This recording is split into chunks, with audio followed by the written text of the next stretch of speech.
Chapter 110. Why was he here? Qin Sheng still didn't understand how important Hong Xing was to Jiang Xianbang. If Hong Xing betrayed Jiang Xianbang would kill him without hesitation.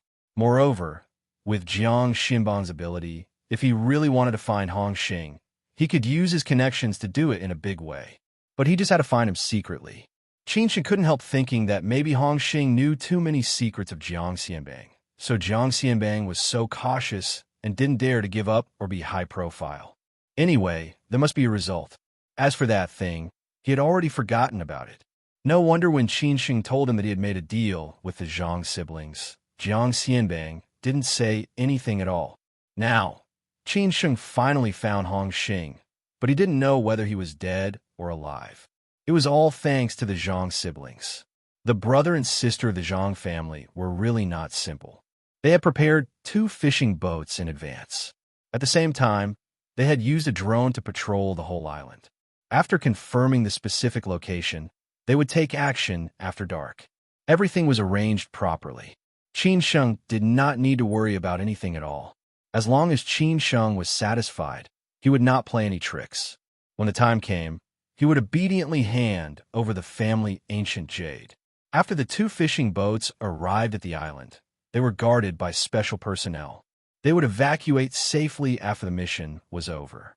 You've seen the photos there. There are 3 small buildings in total. We don't know where Brother Hong is yet. Later, your people and our people will act separately. You go to the left, and I'll go to the right. Send someone to lurk in and determine the target's location before taking action. Although it was not their business, Zhang Zibong didn't dare to take it lightly. After all, he was tied to Qin Sheng and could die if something went wrong. Qin Sheng nodded silently. At this time, he would naturally listen to Zhang Zibong's instructions. Zhang Zibong continued, "Let's go there on foot first. Ziyu will use a drone to help us monitor from above. Everything will be done according to Ziyu's orders. Don't act arbitrarily." Qin Sheng looked at Zhang Ziyu, who was not far away. At this moment, she was really concentrating on the control of the drone. When the hot girl was serious, she was quite ladylike. "Let's go," Zhang Zibong said in a deep voice after confirming the plan. Qin Sheng took Zhao Song and the others to approach the villa from the left, while Zhang Zibong set off from the right with his confidants. Zhang Ziyu sat in the middle with an unmanned drone. There were 2 people left.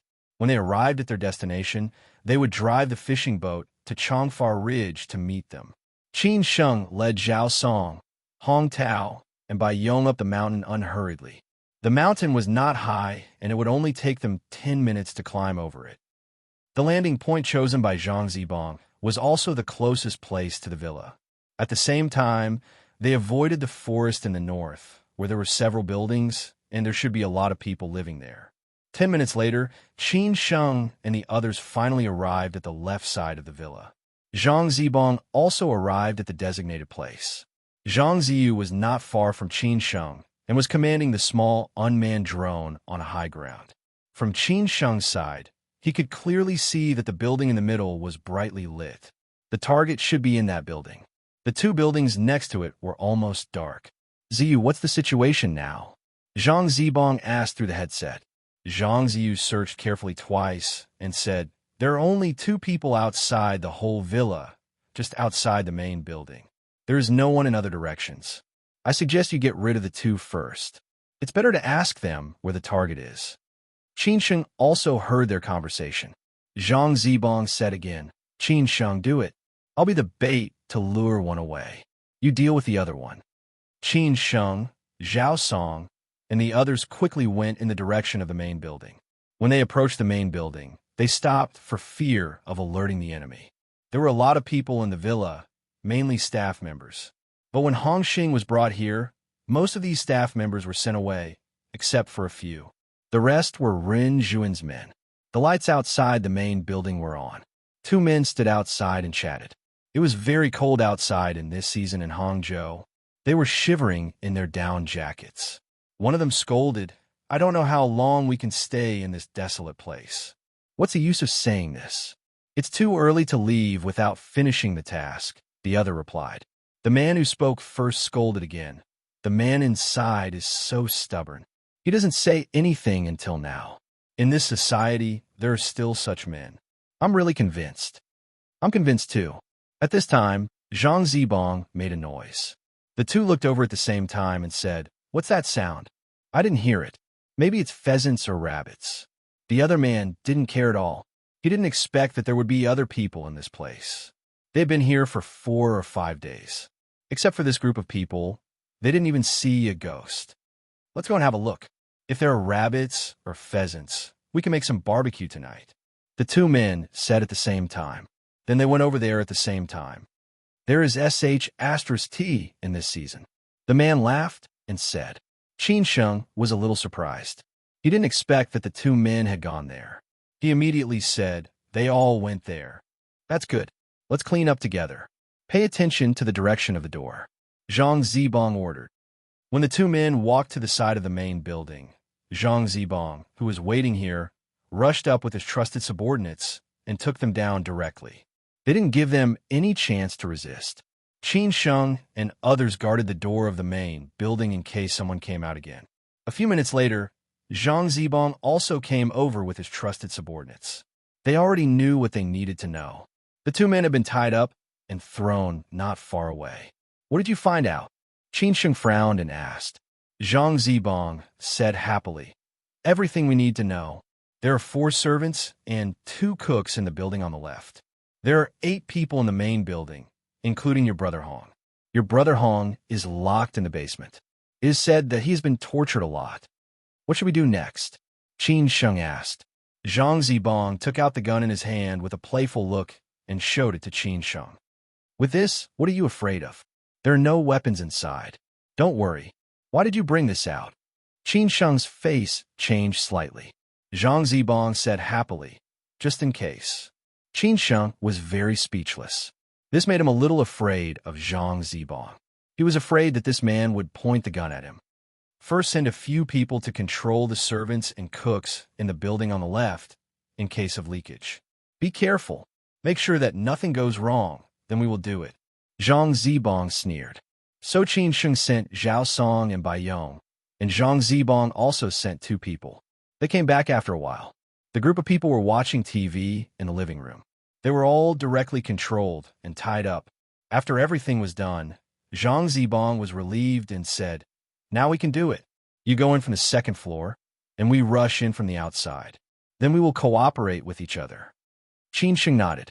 This building was not high, so it was not difficult to go to the 2nd floor. They quickly went to the 2nd floor from the balcony. After searching for a while, they found that the 2nd floor was empty. Qin Sheng and others followed them to the stairway. In the living room of the main building, there were only 2 people left. The others were in the basement, including Zhao Quan and Ren Zhuan. They tortured Hong Xing again, but there was still no result. If they continued, Hong Xing would probably die. Qin Sheng and Zhao Song found that there were only 2 people at the stairway. They motioned to surround them. Zhao Fa and Bai Yong were on the left side, and Qin Sheng and Hong Tao were on the right side. The 2 men were drinking and eating fish and did not expect that someone would break in. Qin Sheng and Zhao Song rushed up at the same time. Hong Tao choked the man's neck from behind. Qin Sheng punched the man's abdomen and then hit the man's face with his elbow. The man did not understand what was going on and was knocked out by Qin Sheng. Zhao Song and Bai Yong had already started. At this time, Ren Zhuan, who failed to pry Hong Xing's mouth open, came up from the basement with a few men. They happened to see this scene. Ren Zhuan was shocked and said, "Who are you?" The faces of Qin Sheng and others changed instantly. They did not expect such an accident. No matter how stupid Ren Zhuan was, he knew what was going on. He immediately ordered go. A group of men rushed up, followed by Ren Zhuan. The 2 sides immediately fought, and the originally calm scene became chaotic for a while. Qin Sheng sidestepped the man who rushed over and kicked him directly to the ground. Then he went up, and his knee fell on the man's chest. At this time, Ren Zhuan faced Qin Sheng. After hearing the movement inside, Zhang Zibong, who had been waiting for the opportunity outside, rushed in without hesitation, and several men immediately joined the fight. Seeing the chaotic scene in front of him, Zhang Zibong loaded the gun in his hand unhurriedly and then shouted, "Stop!" Zhang Zibong's voice was strong and powerful. Everyone looked at him at the same time. When they saw the gun in his hand, no one dared to fight in an instant. Zhang Zibong said with a smile, "Fight? Why don't you fight?" Rin Jun, who was standing in front of Qin Sheng, twitched his mouth and didn't know what to do for a while. He did not expect these people to have weapons. They were not prepared at all. It seemed that they were unlucky today. In addition to the man who was knocked out by Qin Sheng, there were only 4 men on the other side, including Rin Jun, while there were 7 on Qin Sheng's side, including Zhang Zibong, who was holding a gun in his hand. "Tie them all up," Qin Sheng ordered the crowd. Rin Jun and others did not dare to act rashly, for fear that Zhang Zibong's gun would fire. Zhao Song and others acted immediately, and it did not take long for them to be tied together. After that, Hong Tao pointed to a place not far away and said, "Mr. Qin, the basement is there." Qin Sheng looked calm. Finally, he was going to see Brother Hong. Tonight was smooth. At this time, the door of the basement opened. Zhao Quan, who heard the noise outside but did not know what was going on, walked out slowly and shouted with a chuckle, "What are you doing?" When he finished this sentence, Zhao Quan was stunned. Qin Sheng and others were also stunned subconsciously and did not respond for a while.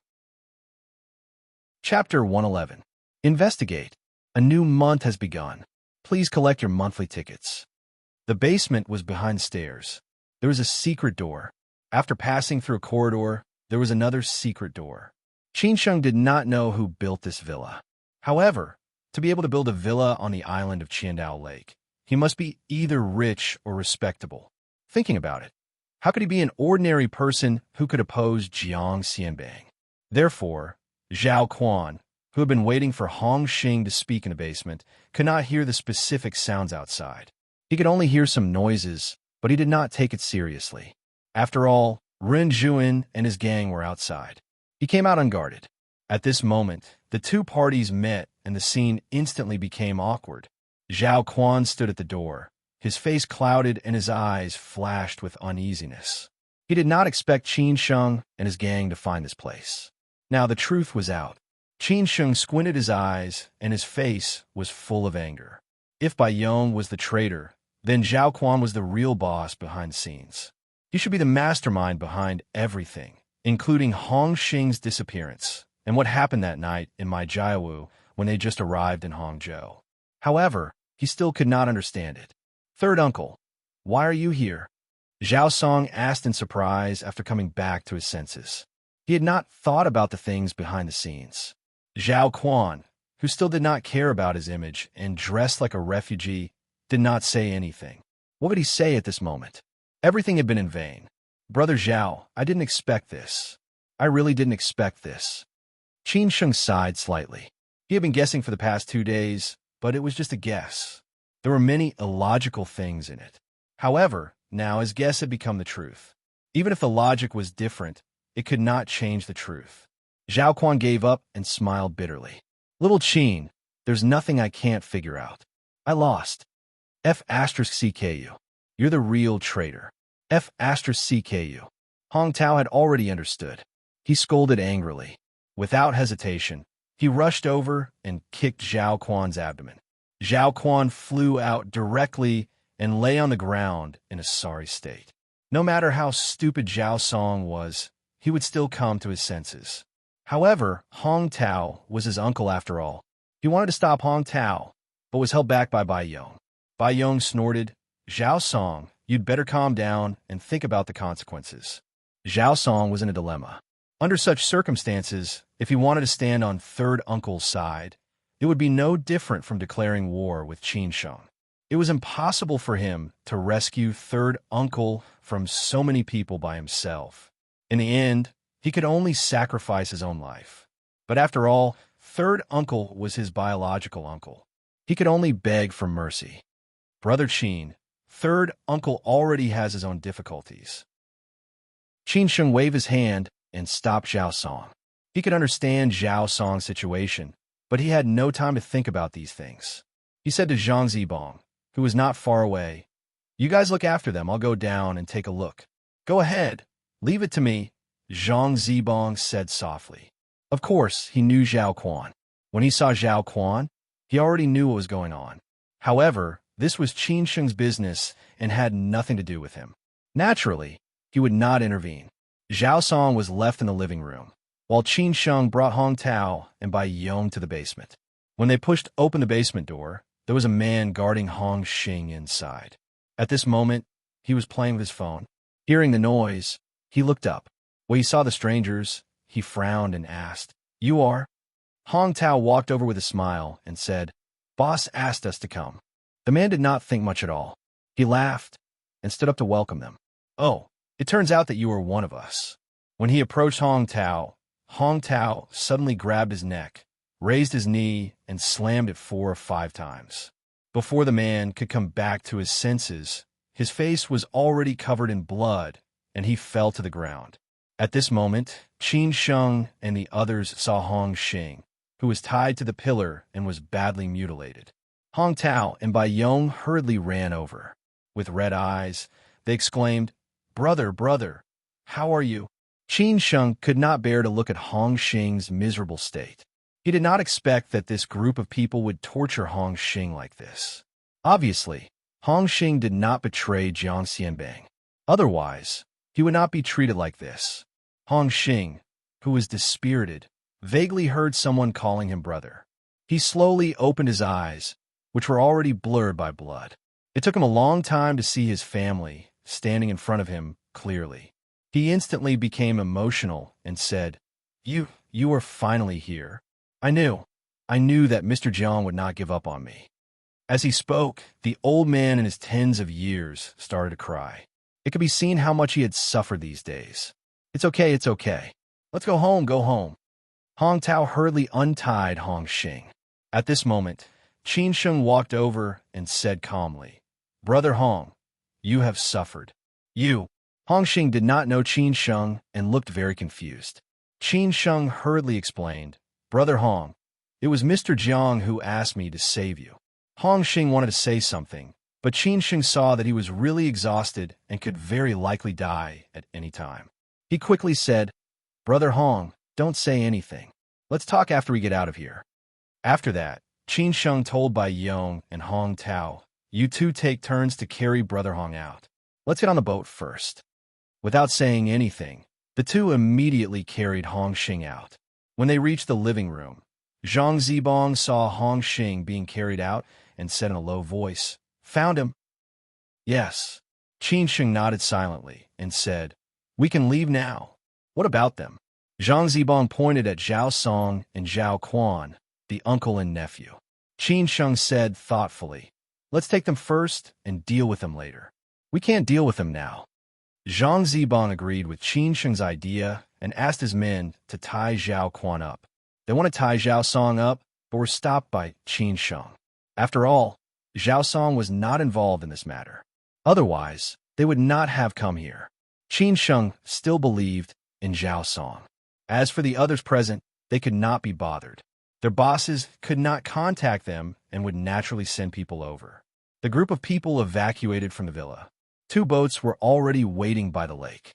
Zhang Ziyu was also on it. They did not stop and left immediately. When they arrived at Chun and County, they did not hesitate and went straight to Hangzhou by car. At this moment, there were only 3 people left in Qin Sheng's car. Zhao Quan and Zhao Song were detained in the 2 cars at the back. Bai Yong drove, and Hong Tao took care of Hong Xing at the back.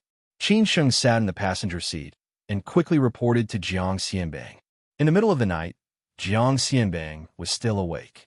He was cleaning his bottles and cans in the collection room. During this time, Jiang Xianbang was thinking about donating all his collections to several major museums, including Shaanxi History Museum, Nanjing Museum, National Museum, and Palace Museum. Outsiders did not know how many things he had collected over the years, not including those he traded or gave away. Often, people suggested that he set up a private museum, just like that rich lady's Rosewood Museum or Ma Weidu's private museum. However, Jiang Xianbang did not take it seriously. This was because he knew that once these things were exhibited, it would cause a commotion. By that time, those busybodies would dig deeper into the clues behind them. he would die without a burial place, and it would also implicate too many people behind him. For ordinary people, these things were valuable antiques and cultural relics. However, for Jiang Xianbang, these things represented his entire life, from the earliest to the latest. They could form a chronicle. However, Jiang Xianbang could not bear to let these things be sealed here. Especially after this incident, Jiang Xianbang realized that the direction of the situation was not right. Some people had started to trace his original sin, so he wanted to donate these things as soon as possible. These days, Jiang Xianbang could not sleep well. He was constantly concerned about what was happening in Hangzhou. He did not know if Qin Sheng could handle it properly. If he could not, he would really have to go to Hangzhou. This would obviously expose him, and he would owe some favors or make some deals. However, there was no other way. When the phone beside him started to vibrate, Jiang Xianbang was shocked. The piece of jade in his hand almost fell to the ground. He secretly scolded himself for not being calm enough recently. After calming down, he picked up the phone. However, he did not speak and only waited for Qin Sheng to speak. "I found Brother Hong," Qin Sheng said in a deep voice. After hearing this, Jiang Xianbang breathed a sigh of relief. He was finally relieved. Then he asked, "How is he?" "He is still alive, but he was tortured beyond recognition. He needs a hospital. Should he stay in Hangzhou or go back to Shanghai directly?" Qin Sheng asked. Jiang Xianbang thought for a moment and said, "Stay in Hangzhou. I will contact them now. Wait for my news." "Okay, there is something else. I will report to you later," Qin Sheng said thoughtfully. He was not in a hurry to tell him about the twists and turns. At 1 o'clock in the morning, Qin Sheng and the others finally rushed back to Hangzhou. Jiang Xianbang had already contacted a private hospital. Hong Xing was directly sent there for treatment. Zhao Quan and Zhao Song were taken away by Zhang Zibang. Qin Sheng could not take care of them now. He did not leave the hospital until Jiang Xianbang sent someone to take over. After a night of torment, Qin Sheng and the others were a little tired. They booked a room in a hotel near the hospital and had a good sleep. At this time, in Joshi Rose Garden, an old man over 60 years old was anxiously waiting for news. He had lost contact with Qiandao Lake, which made the old man very angry. "Foster father, don't worry. I've already sent someone over," a man in a suit beside him said in a deep voice. The old man was wearing a Tang suit and scolded. "What are you doing? You can't even handle such a small matter. What can you do?" The man was scolded and did not dare to breathe. He was responsible for this matter. If something really happened, he would definitely not be able to escape the responsibility. After a while, a subordinate came in from outside and whispered something in the man's ear. The man looked a little unnatural. After the subordinate left, the man gritted his teeth and said, "Foster father, there is news." "How is it?" The old man hurriedly said. Hong Xing was related to him, taking down Jiang Xianbang and the power behind Jiang Xianbang. Naturally, he could not take it lightly. The man said helplessly. Hong Xing was rescued. After hearing the news, the old man directly smashed a pair of high-quality walnuts in his hands and said angrily, "Find out. I want to see who is so capable." Chapter 112. Is it true? Thanks to the generous gifts, this is the second chapter for today. Thank you for your gifts. I hope you can continue to support me. Give more monthly votes and collect more. Gifts are the most direct way. Rich people, come on. Early in the morning, Qin Sheng was awakened by a hurried knock on the door when he was still asleep. Because he had slept late last night, he had not gotten up yet. He could not help but curse in his heart. He did not know who was so uncultured so early in the morning. When Qin Sheng opened the door in his bathrobe, he saw clearly who was so uncultured. It turned out to be the violent lady, Zhang Ziyu. Qin Sheng could not help but curse. "Are you crazy early in the morning? If there is something urgent, let's talk later. I need to sleep for a while more." After saying that, Qin Sheng was about to close the door and chase her away, but Zhang Ziyu blocked the door with her body. "Sleep your ass. Don't you see what time it is? You haven't slept enough. Hurry up and get up. My brother wants to talk to you. Don't make me do it." Qin Sheng did not bother to pay attention to her. He directly turned around and went into the room. He jumped up and continued to sleep on the bed. He was really a little sleepy. However, Zhang Ziyu did not let him go. She grabbed Qin Sheng's arm and tried to pull him up. However, Qin Sheng's 160-pound body was not easy to pull up. Qin Sheng was a little angry and said angrily, "Zhang Ziyu, if you touch me again, don't blame me for not being polite." Zhang Ziyu snorted coldly and said, "Don't be polite if you can." Qin Sheng was angry. He forcefully pulled Zhang Ziyu directly on the bed. Then, with a beautiful roll, he pressed Zhang Ziyu on the bed. Zhang Ziyu was wearing black leather pants today. Although her upper body did not show off, her slender legs could make a man's nose run. Her appearance was not bad, although not as good as those beauties that Qin Sheng knew. "What do you want to do?" Zhang Ziyu was a little flustered. She struggled to get up, but Qin Sheng directly locked her arms and pressed her legs. No matter how hard she tried, she could not get up. Qin Sheng showed a lascivious smile and said, "A man and a woman alone in the same room. You threw yourself at me. What else can I do? You forced me to do this." "Qin Sheng, I'm warning you, don't mess around. If you dare to mess around, my brother will definitely not let you off," Zhang Ziyu said anxiously.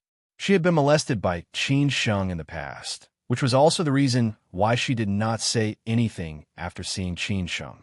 Qin Sheng admired Zhang Ziyu's graceful body. He unscrupulously unzipped Zhang Ziyu's down jacket, revealing her breasts.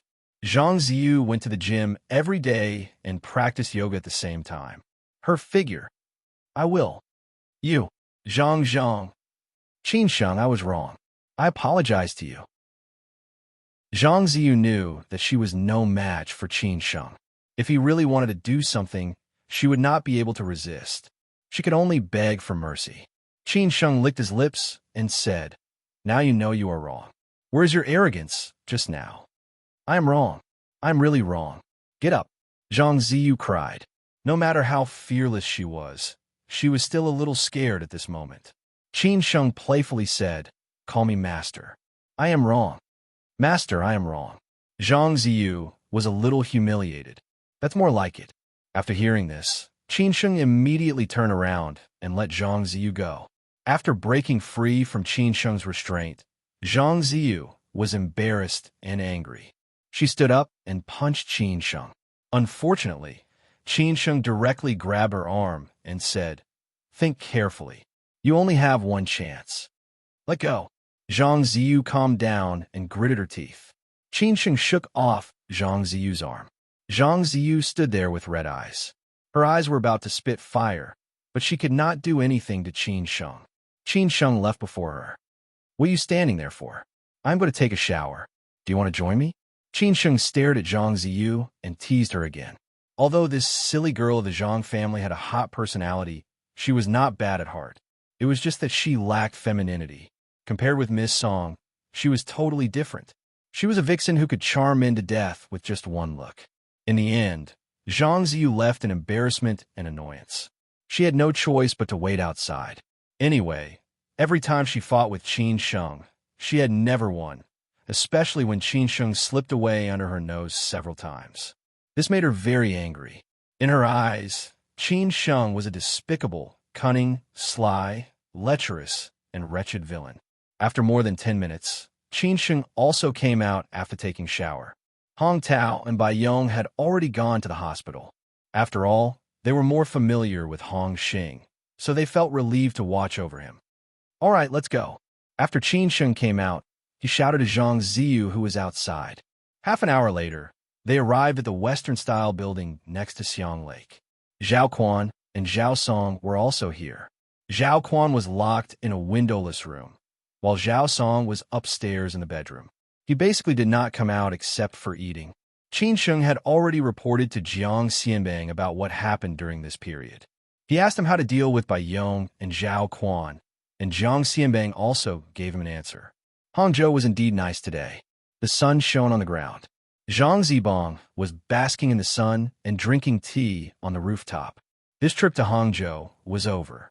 Qin Sheng had already promised him that when Hong Xing woke up, he would bring him to get that thing.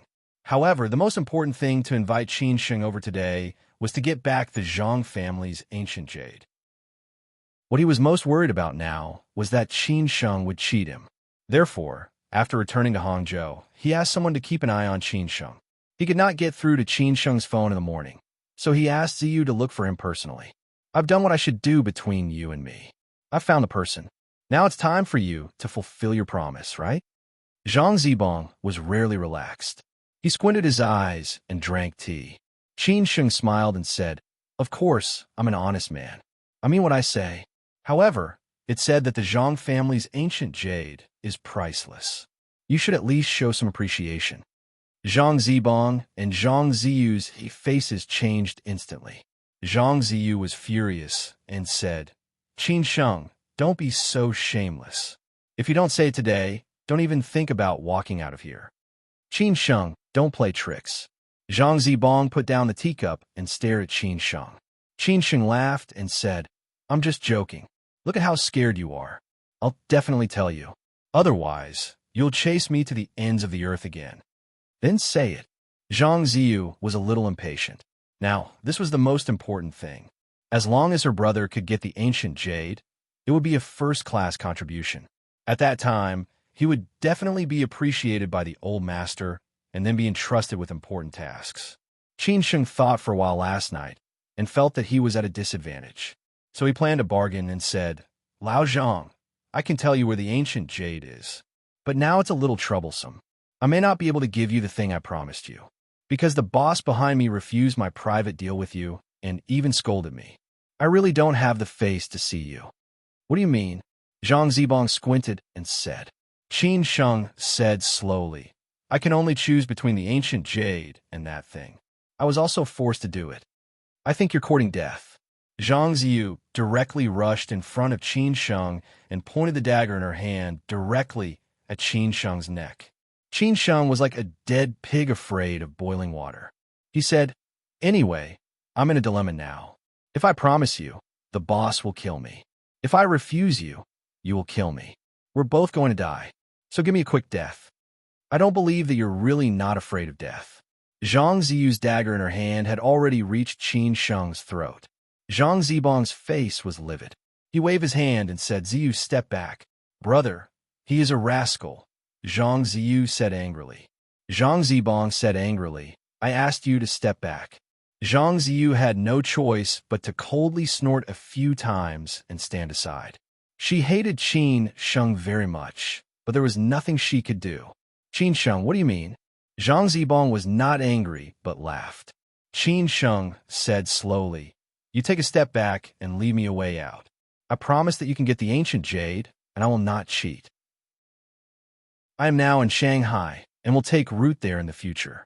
If you want to find me, it's very easy. I won't act recklessly." Zhang Zibong stood up and lit a cigarette, lost in thought. That thing was also specified by his grandfather, but he was one step slower than Jiang Xianbang, so he chased him to Hangzhou. The ancient jade was the lifeblood and face of the Zhang family. His grandfather had always been thinking about it, so his health was getting worse and worse.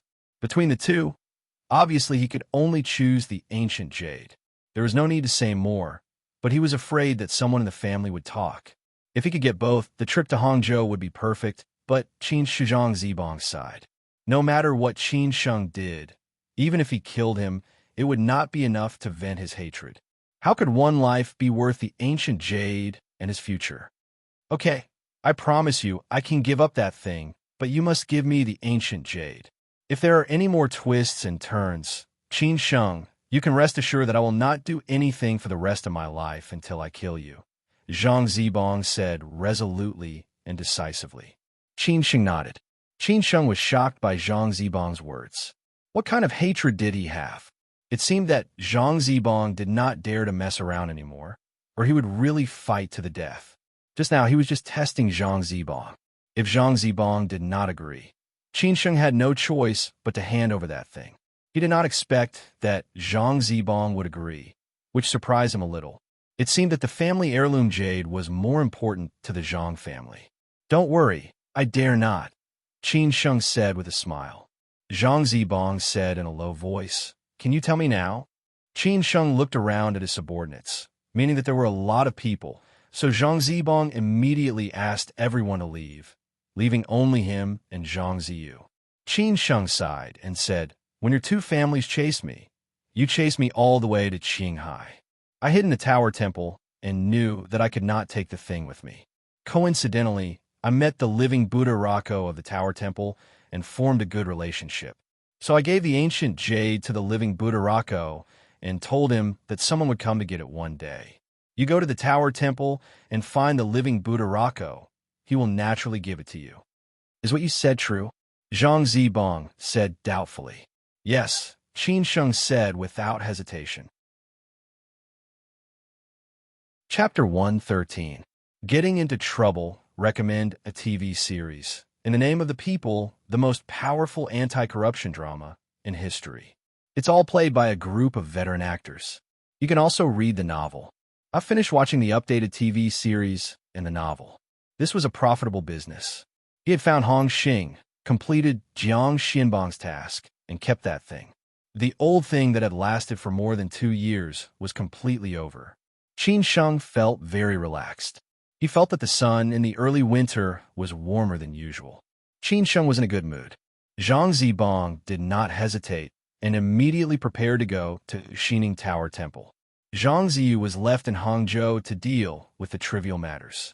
After Zhang Zibong left, Zhang Ziyu was still worried about Qin Sheng. "I always feel that you're up to no good." Qin Sheng really did not have any good intentions. He was planning to inform the Song family later. "What happened in the past? Let's restore the situation in the past now. Don't involve me in the fight between the Zhang family and the Song family. I live in Shilin Huayuan, Shanghai. My phone is always on. With your ability, if I lie to you, it'll be easy to find me again." Qin Sheng told Zhang Ziyu the truth. Zhang Ziyu snorted. "I hope everything goes well. Otherwise, you'll have to be careful." Qin Sheng could not be bothered with the insensitive Zhang Ziyu.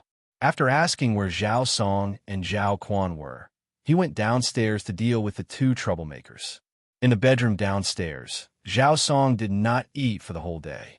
He kept thinking about how third uncle betrayed Mr. Jiang. What would Mr. Jiang do to them? Would he kill them all? When the door to the room was pushed open, Zhao Song was still in a daze. He had entered society at a young age and experienced the different classes and complexities of society.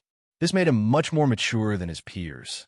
Most children of his age were still enjoying the last years of school life, but he had been working hard with his uncle to survive since a young age.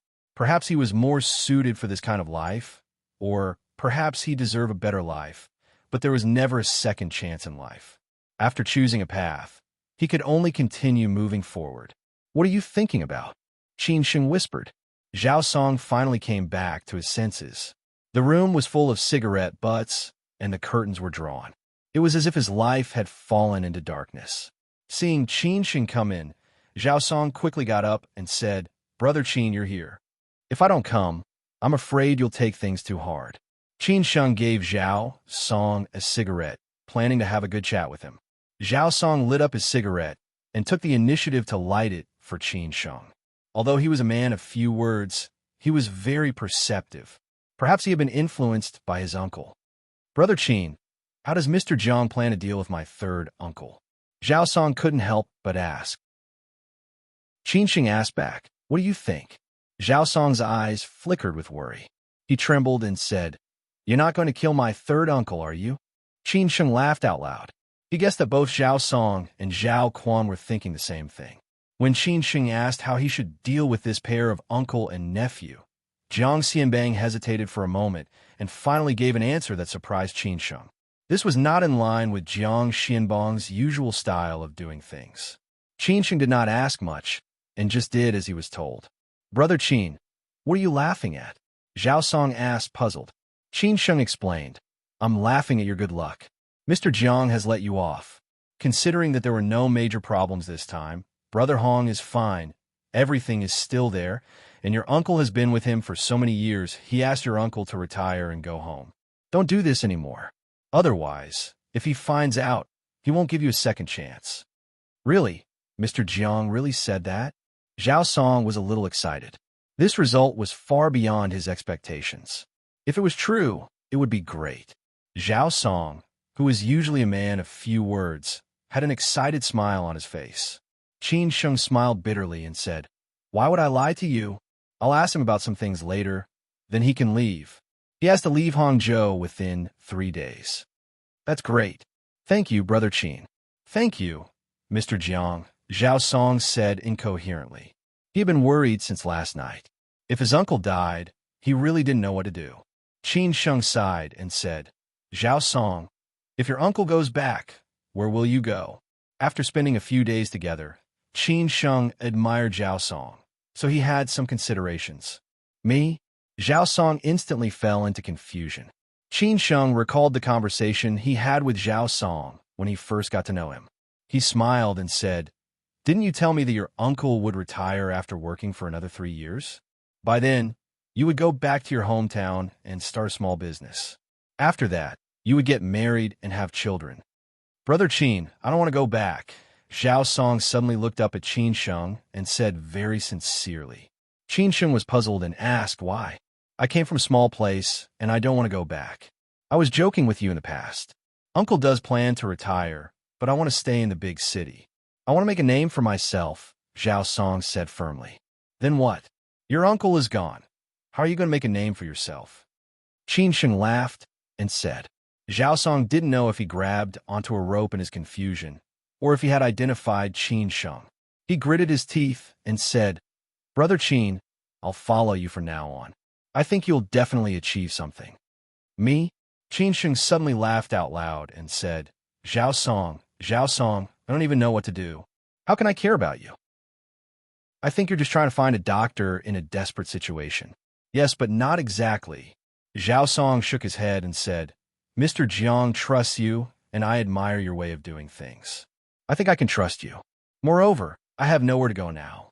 Even if I'm wrong, I can only take a gamble." "You're quite honest," Qin Sheng said happily. Zhao Song still insisted, "Brother Qin, just let me follow you." Qin Sheng was deep in thought and did not rush to answer. He was thinking about one thing.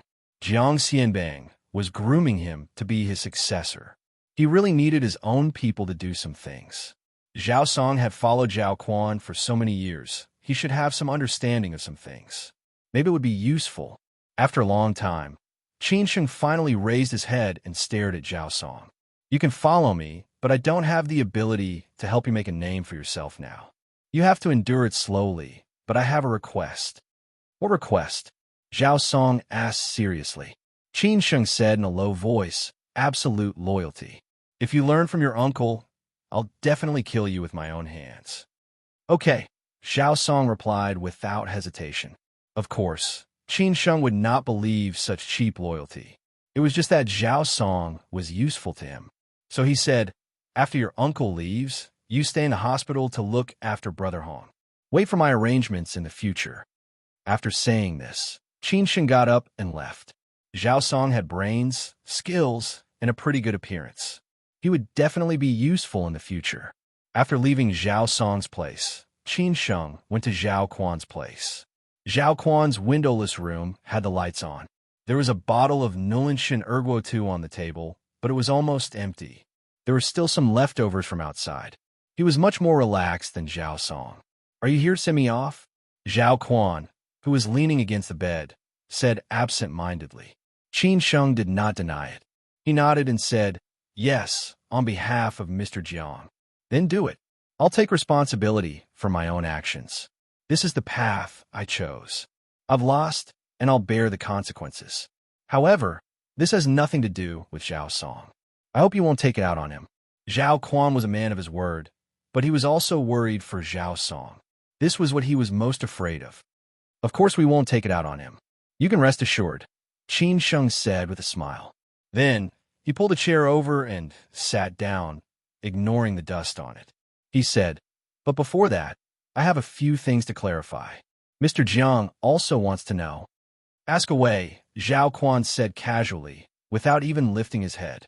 Qin Sheng said slowly, "Why did you betray Mr. Jiang? He's been good to you all these years." "The reason is simple. Jiang Xianbang is going to die. I don't want to die with him. After earning this money, I plan to bring Zhao Song back to my hometown and hide our identities." At this point, Zhao Quan had no intention of hiding anything. This sentence shocked Qin Sheng. Jiang Xianbang was going to die? Why did Zhao Quan say that Jiang Xianbang was going to die? You definitely don't understand. These people don't want the ancient bronze sword from the Warring States period. They want Hong Xing. He knows too many of Jiang Xianbang's secrets. I'm just cashing in and getting the ancient bronze sword from the Warring States period. This way, it'll be enough for me to retire, Zhao Quan explained slowly. Qin Sheng fell into deep thought. No wonder Jiang Xianbang wanted to see Hong Xing alive or dead. If he betrayed him, he would kill him directly. So that was why. It seemed that Jiang Xianbang had realized that the risk was not right. After coming back to his senses, Qin Sheng still did not understand. He continued to ask, "That night, was it you who set it up?" "It was me." "Why did you fake your death?" "To cover my tracks. This way, I could completely clear my name." After everything was over, I contacted Zhao Song and left with him. From then on, I disappeared. Why didn't you kill me and let me go? Qin Sheng continued to ask. Zhao Quan shook his head and said, "I thought about killing you. But when we were in the car, I knew that you really didn't know where the ancient bronze sword was. So it was useless to kill you. It would only make Jiang Xianbang's counterattack more violent. By then, it was very likely that I would get into trouble. Secondly, if I kept you alive, I might not be able to find that thing." "I understand," Qin Sheng said thoughtfully. This Zhao Quan was really astute. He had really underestimated him. Zhao Quan sneered and said, "What else do you want to ask?" "Ask away." "Nothing." Qin Sheng had already asked all the questions he needed to ask. Zhao Quan stood up and said, "Then let's do it." He was already prepared to face death. When he made that choice, he had already thought of the worst. But wealth came from danger. This was a big deal.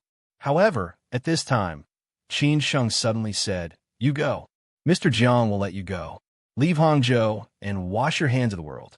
Otherwise, you will bear the consequences." "What?" Hearing Qin Sheng's words, Zhao Quan's expression changed instantly. He was stunned and did not know what to do. He did not expect the final result to be like this. Jiang Xianbang actually let him go. Chapter 114. All right. In this era where there was no belief, how many people could be trusted? How many were loyal? And how much trust and loyalty were built on the premise of equal benefits? They became hypocritical, dirty, and had no bottom line. They became unscrupulous and deceitful. They claimed that this was the way to live a better life. They claimed that this was the way to survival and success. Those who were honest were accused of having low EQ. Those who were loyal were always hurt. Those who had faith were ridiculed, and those who had principles were satirized. What should this society be like? Or was it what they said it was?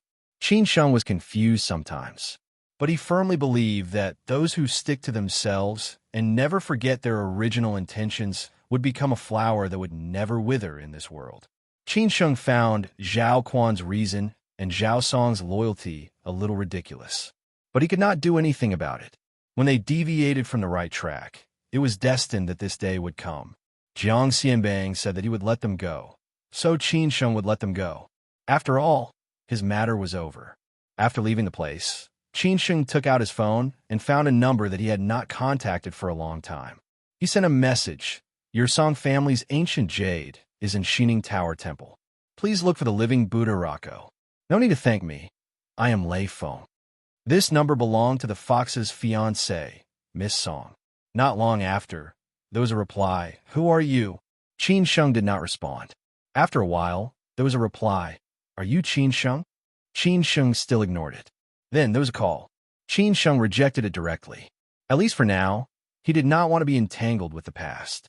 He had a new life. Qin Sheng returned to the hotel to pack his things. He told the hospital and bought the nearest high-speed train ticket. Then, he rushed back to Shanghai. On the high-speed train, he did not read anymore. Instead, he had a good sleep. As for the ancient bronze sword from the Warring States period, it had been sent back to Shanghai by Jiang Xianbang. It had nothing to do with Qin Sheng. When he returned to Shilin Huaiyuan, it was just in the afternoon. He had been busy in Hangzhou for 4 to 5 days. He had almost forgotten that he had been suspended from Shangshan Ruoshui for a week. He had even prepared to go back to Shangshan Ruoshui to continue working. When he thought of this, he did not know whether to laugh or cry. He did not inform Jiang Xianbang. Qin Sheng had to enjoy the remaining few days of vacation. After taking a shower, Qin Sheng changed into a set of clean and comfortable clothes. This trip to Hangzhou made Qin Sheng feel the hostility in his heart again.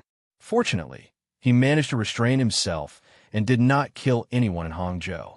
Hence, Qin Sheng strolled along the busy streets and went to the market to buy some vegetables. He was prepared to cook dinner for Chang Baji, Hao Lei, and Han Bing later. The market was noisy and lively. The sound of good wives and mothers and aunties bargaining could be heard incessantly. Sometimes, life was more about the daily necessities of daily necessities. There were not so many earth-shattering and magnificent events. When Qin Sheng returned to Shilin Huayuan, he happened to pass by the bookstore. It seemed that he had not visited it for a long time, so he went in with a smile. "Hey, Qin Sheng, I haven't seen you for many days," Brother Liu, who was at the cashier's desk, greeted him with a smile. Qin Sheng put the bag in his hand aside and replied, "I've been busy recently." "Qin Sheng, you got off work so early today, and you bought so many vegetables." Another shop assistant, Sister Tang, walked over and said, "I just came back from a business trip and took 2 days off." "Xiao Lu, come out quickly. Look who's here," Brother Liu shouted deliberately. Xiao Lu, who was packing inside, ran out hurriedly. His face was red as he said, "Brother Liu, what are you doing?" Brother Liu and Sister Tang could not help but laugh. They stopped interrupting and went about their own business. "You're here." Xiao Lu greeted Qin Sheng with his head lowered. Qin Sheng stared at Xiao Lu and teased, "What's wrong with you? Why did you cut your hair?" "Well, I still think you look better with long hair, but this air fringe is not bad either." "You have a glib tongue." Xiao Lu glared at Qin Sheng and said. Qin Sheng walked in and asked casually, "Are there any good books recently?" "All right, how's the thing I asked you to find out? Did that customer send any more books here?" "No, he hasn't come since the last time he sent a pile of books here. But I've already found the books you asked for. They're over there," Xiao Lu replied. She did not know what Qin Sheng meant by saying that he wanted to buy all the books that the customer sent, so she spent a lot of time looking for them. She finally finished the search 2 days ago, but unfortunately, she did not have Qin Sheng's contact information. Hearing this news, Qin Sheng was very happy and said, "Thank you. I'll take these books away later.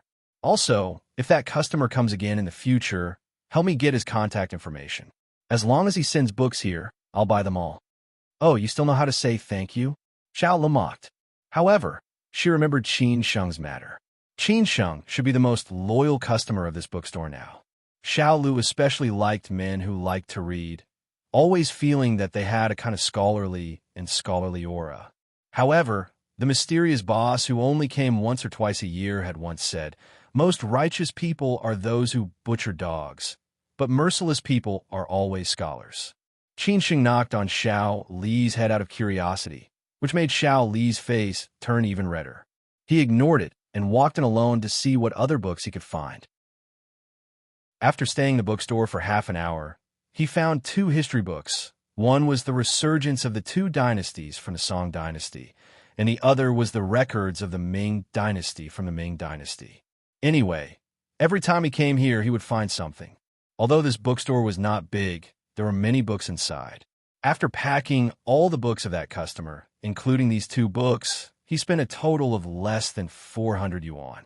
Qin Sheng, who had gained quite a lot, greeted Xiao Lu and the rest, then carried the groceries home.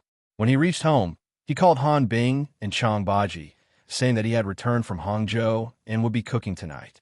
He asked them to come over for dinner. It seemed that after moving into Shilin Huayuan, he rarely cooked, so the equipment he bought was wasted. At 6:30 in the evening, when Qin Sheng's dinner was almost ready, Han Bing brought Hao Lei and Chang Baji into the house one after another. After entering the house, Han Bing put down her bag, took off her coat, put on her shoes, and ran into the kitchen, saying, "It smells so good. Did you make all these?" "Nonsense. If it wasn't me, would it be you?"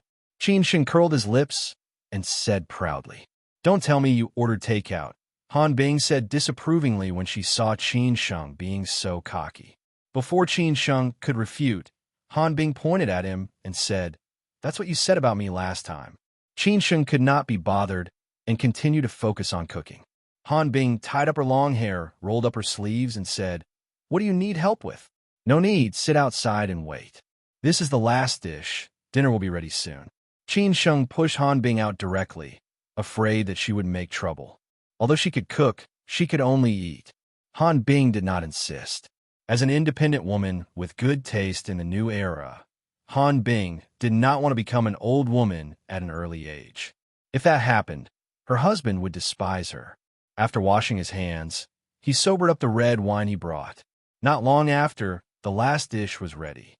"Why are you in such a good mood today?" "Something's not right," Han Bing asked with a puzzled look. This seemed to be the first time Qin Sheng cooked. Qin Sheng said indifferently, "Is it? I just came back from a business trip and feel relaxed. I still have a few days off, so I'll cook for you guys. Try it first. If you like it, don't worry, I won't cook again." Everyone thought that Qin Sheng would say something nice. They did not expect him to say the same old thing. They could not help but laugh. "Well, it's delicious." Han Bing tasted the sweet and sour carp, which was more to her taste, and praised it. Then she tasted a few more dishes and said, "Delicious, much better than mine. It seems that I have to come here more often in the future." I don't have time to cook." Qin Sheng quickly stopped. Han Bing pouted and said, "Stingy, look at how scared you are."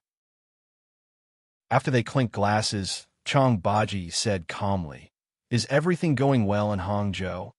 Hao Lei and Han Bing did not think much about it. After all, Qin Sheng and Chong Baji were now working in Shangshan Ruoshui. Although there were some twists and turns, it was still smooth. "Otherwise, I wouldn't have come back so early," Qin Sheng explained casually and then asked, "How's business in Shangshan Ruoshui these days?" "It's okay. I didn't pay much attention." Chong Baji did not know what Qin Sheng meant and said honestly. Qin Sheng said, thoughtfully, "You can observe tomorrow and see if there's a decrease in the number of customers." "What's wrong?" Chong Baji frowned. Qin Sheng explained casually, "Nothing. I just have a little guess and want to verify it." Chong Baji nodded and said, "All right, I'll pay attention tomorrow." Time flew. It was almost New Year's Day. Thinking of going back to Xin with Lin Xin to celebrate Annie Wang's birthday, Qin Sheng asked casually, "Hao Lei, I may go back to Xin on New Year's Day. Will you go back?" Hao Lei had left in a hurry the last time and did not have time to tell his family in detail. However, he still had to protect Han Bing, so he asked hesitantly, "What about Han Bing?" "It's a 3-day holiday for New Year's Day. I'll go back to Xi'an with you. You can show me around." Han Bing couldn't wait to go out to play. It had been a long time since she went out to relax. Qin Sheng hesitated for a while and said, "That's fine. It's settled then. I'll go back to Xi'an on New Year's Day." After dinner, Qin Sheng sent Han Bing back and accompanied her for a walk outside. They did not leave until it was very late, but Han Bing was still reluctant to leave. When dawn arrived, Qin Sheng went out early again and set off from Shilin Huayuan. He ran all the way to the flower shop next to Poly Square. It did not take him long to get there. He walked and stopped for 40 minutes. When the waitress saw Qin Sheng, she immediately thought of this customer who only wanted a white rose. She asked casually, "A white rose?" Qin Sheng nodded and paid for the flowers under the waitress's contemptuous gaze. He estimated that he would always be despised in the future. The receptionist of Lin Su's company was already at work. It was an old acquaintance. This time, it was not as troublesome as last time. Qin Sheng directly handed the flowers to her and said, "Boss Lin ordered it." "Okay." The receptionist politely took it. Qin Sheng left happily. He took the bus back to Shilin Huayuan and ate his breakfast outside. He planned to read the heavenly book today and exercise in the afternoon. He would wait until the evening to find Jiang Xianbang. As soon as he entered the bedroom, Lin Su called. This time, it was not a text message. "You're back." Standing in front of the window, Lin Su smelled the pure white rose and smiled. She naturally knew that the white rose was from Qin Sheng.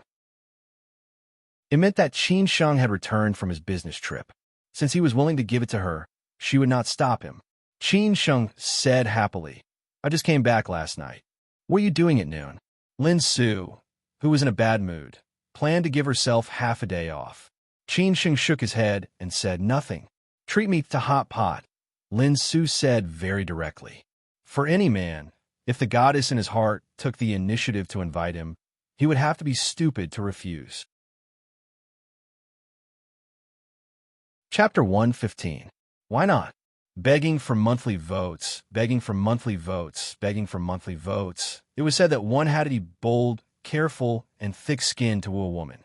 The most important thing was to have a sense of propriety. However, everyone knew the general principle, but there were very few people who could do it. Some people were born with skills and talent, some people studied hard, and some people did not dare try. However, for a woman like Lin Su, this kind of routine was obviously not suitable. What she needed was the intersection of heart and spirit, and these things came second. Therefore, Qin Sheng already had an advantage. Next, he needed to do it step by step. He did not contact Lin Su frequently. An independent and successful woman disliked being pestered by others the most. Therefore, when he returned to Shanghai, Lin Su understood everything with a white rose. This morning, Qin Sheng had been reading all the time. The ancient people said that there was beauty in books, and there was a house of gold in books. This was not just a saying, there was a general principle in it. Reading was the simplest and most direct way to retest oneself. However, most people often chose a more difficult way and ignored this simplest way. It was not until noon that Qin Sheng put away the book Resurgence of the Two Dynasties. This book had a total of 4 volumes, and this was only one of them. It talked about the events of the Gaozong and Xiaozong dynasties in the Southern Song dynasty. It recorded the events of these 2 dynasties in the form of chronicles. It was an important document to study the history of the early years of the Southern Song dynasty. Apart from the more professional books, Qin Sheng felt that philosophy, history, and sociology were the more important types. He could learn a lot of things from them. Usually, these were the types that many people did not like. However, they were the favorite books of those successful people who were in a superior position. It was just past 12 o'clock when he took the bus to Bally Square. Qin Sheng called Lin Su and told her that he would wait for her downstairs.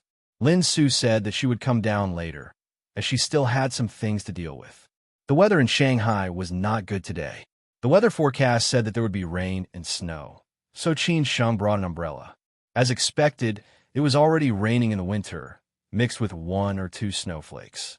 Coupled with the northwest wind that seemed to be approaching winter, Qin Sheng really wanted to say that it was so damn cold.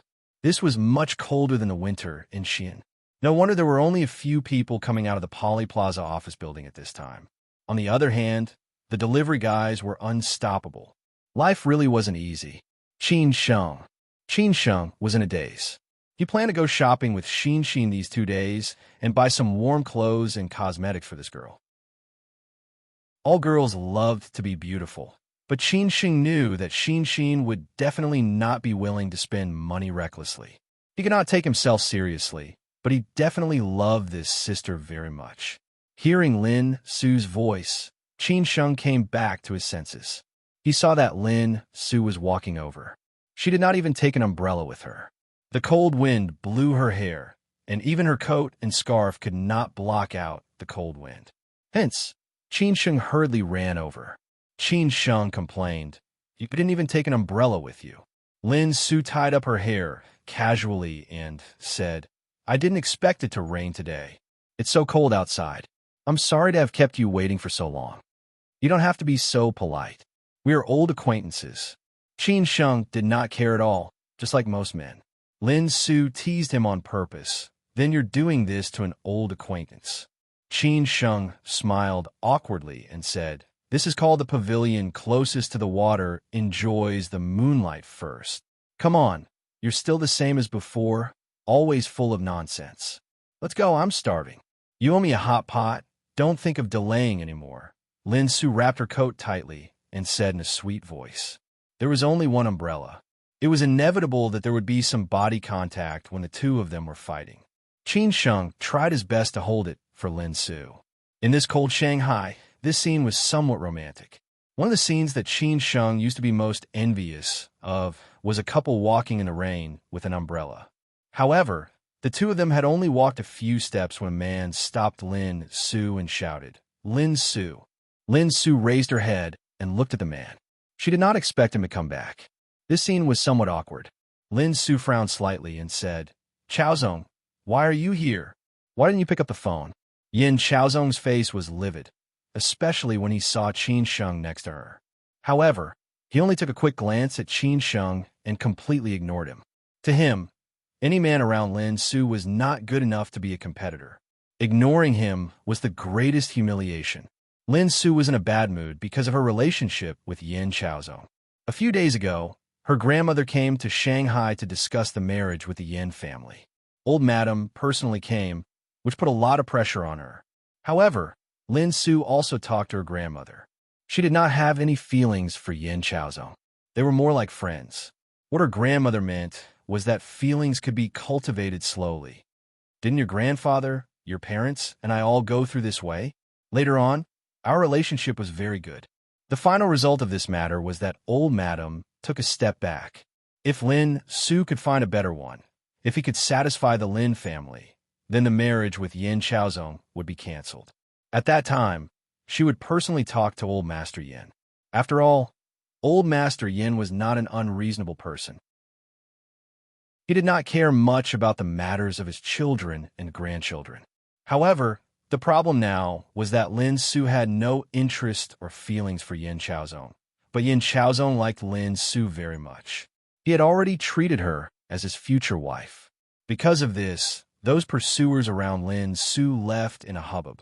Occasionally, those who did not know the truth also left in fear when they found out about this relationship. Lin Su said calmly, "I have something to do. It's not convenient for me to pick up your phone." "Is this what you mean by, you have something to do?" Yin Chaozong looked at Qin Sheng next to him and snorted. "I think you are avoiding me. This is my personal matter. It has nothing to do with you. Yin Chaozong, you are not related to me, at least not now. Do I have to report everything I do to you?" Lin Su was a little angry. She was originally in a bad mood, but Yin Chaozong still did not know what to do. Yin Chaozong realized that he had said the wrong thing and quickly said, "I didn't mean that." Qin Sheng's face was calm. He just looked at the man in front of him quietly. Yin Chaozong. This name seemed a little familiar. However, to be honest, this man in front of him, in all aspects, he really could not be compared to him. The Bentley not far away should be his. Otherwise, the two men over there would keep staring at this place. "I still have something to do. If there's anything, I'll contact you later." Lin Su purposely held Qin Sheng's arm. She did not want to continue to pester him and left directly. This action made Qin Sheng feel a little helpless. It was over. This Yin Chaozong must have regarded him as a thorn in his side. Lin Su had caused him to get into trouble. Yin Chaozong's eyes were a little sinister. He stared at the backs of the two of them as they left. At this moment, in his eyes, Lin Su and this strange man were more like a couple. This action was really ambiguous. Since when did he, the young master of the Yin family, become someone else's background? Since when did he fail to get a woman? Yin Chaozong squinted his eyes and returned to the car. He said to his confidant in the passenger seat, "Xiong Wei, investigate this man. I want to see what kind of background he has. How dare he, Yin Chaozong, snatch a woman from me?" It was still the same old place, Xiaolonkin. Qin Sheng stopped a taxi and went to the crossroads of Middle Huaihai Road and South Zizing Road. After getting in the car, Lin Su did not speak and stared at Pudong outside the window in a daze. "Sigh, it seems that I'm going to be unlucky in the future." Qin Sheng sighed on purpose. He had to find something to talk about. Otherwise, the atmosphere would be a little depressing. Lin Su said without turning her head, "Don't you want to chase me? You'll meet him sooner or later. It's just that it's earlier." "The number 1 flower protector?" Qin Sheng asked. Lin Su did not rush. She slowly explained, "A few days ago, my grandmother came to Shanghai to discuss our marriage with his father. What do you think?" Just like what Lin Su said, if Qin Sheng really wanted to chase her, he would have to face Yin Chaozong. Any man would pale in comparison in front of Yin Chaozong. Even those rich playboys and young talents would be overshadowed. Moreover, as long as one was in Shanghai, he would know the capability of the Yin family. How many people could face the Yin family head-on? Since he had already seen it, he should let Qin Sheng know. This could also be considered as telling Qin Sheng the pressure and difficulties he would face. Maybe Qin Sheng would take the initiative to give up. No wonder. Then tell me about my rival in love so that I can be prepared for a long battle. Qin Sheng took the initiative to speak. Lin Su thought for a moment, thinking about how to introduce Yin Chaozong. After a long time, she said, if you want to know about Yin Chaozong, you have to know about the Yin family in the bond. Once you know about the Yin family in the bond, you'll also know what kind of person Yin Chaozong is. Our two families are old friends. The Yin family has always been rooted in Shanghai and flourished. Our family has always been in Ningbo, but we also have a lot of business in Shanghai. Our two families have a lot of interactions. Yin family. No wonder I felt that the name was so familiar. Qin Sheng finally understood, but he was also a little shocked. He did not expect that he would actually be facing the young master of the Yin family. This rival in love was not simple. He could completely crush him. The difference was like heaven and earth. Lin Su was a little surprised. You know about the Yin family? How many people in the bond don't know about the Yin family? I heard a lot of customers talking about it, Qin Sheng said casually. He was the one who killed the Yin family's big lackey Zhou Wenwu. How could he not know about the Yin family?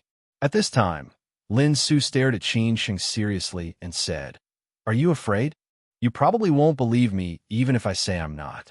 I think young Master Yin has already started to investigate me. He may come and talk to me soon.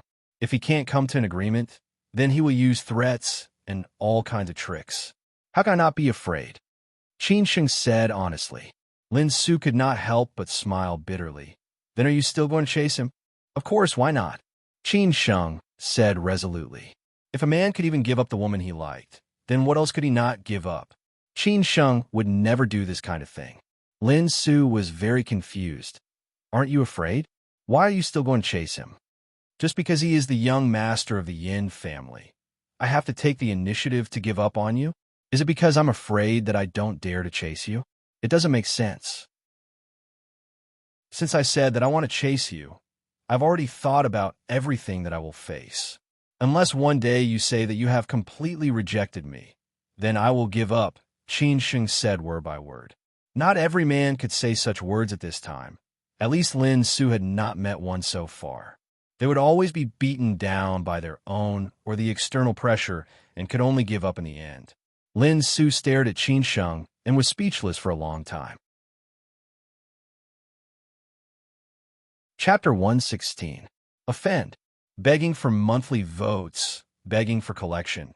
There was once an organization that interviewed hundreds of people over the age of 70 and asked them what they regretted in their lives. Most of the elderly said that there was nothing to regret, but there were too many regrets. One of them was easily giving up on the person they loved the most, and in the end, they would regret it for the rest of their lives. Qin Sheng understood very well what it meant when he said these words to Lin Su. He was not a man who talked big.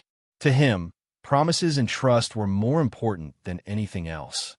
He could choose not to say it, but once he said it, he had to do it. Especially as a man, he had to live like this. Who was the Yin family? It was a big family that even people like Jiang Xianbang did not dare to provoke. They had been deeply rooted in the bond for many years. How could he not be afraid? But compared to giving up on Lin Su, Qin Sheng naturally made a choice. The Yin family was scary in Shanghai, but as long as Lin Su was willing to be with him, the motherland was so big. She could take root and sprout anywhere. Did she have to stubbornly stay in Shanghai? Most of the men who were pursuing Lin Su were either from extraordinary families or successful careers. Naturally, they were more afraid of the Yin family's background. Lin Su had met many men who immediately kept a respectful distance from her without hesitation after hearing Yin Chaozong's name. However, Qin Sheng, despite knowing that there were tigers in the mountains, still went ahead. He was just saying it casually, or was it that the newborn calf was not afraid of the tiger? However, Lin Su's sudden question, "Do you dare to do this crazy thing?" scared Qin Sheng. Qin Sheng knew that this woman dared to do anything. Maybe she would really do something crazy when her imagination ran wild. Sure. Qin Sheng only paused for a moment and directly nodded in agreement. Lin Su laughed and said, "Aren't you going to ask me what I'm doing? I believe in you. At least the things you can do are within the scope of my imagination. You won't go as far as murder, arson, smuggling, and drug trafficking. You are a rational and sensible woman," Qin Sheng said with a faint smile. At least Qin Sheng had agreed. Lin Su was already satisfied. However, she only had an impulse for a second. The next second, she calmed down. She felt that it might really scare Qin Sheng, and more importantly, everyone in the Lin family would be shocked. In the end, she gave up. Lin Su shook her head and said, "Forget it." Qin Sheng did not ask further. "I'm in a bad mood today. I want to indulge myself for a day," Lin Su lamented. Qin Sheng chuckled as he said, "Okay, I will accompany you." This was the duty of a flower guardian. Even if he had something to do, he had to refuse it. Not long after, they arrived at Xiaolonkin on Middle Huaihai Road.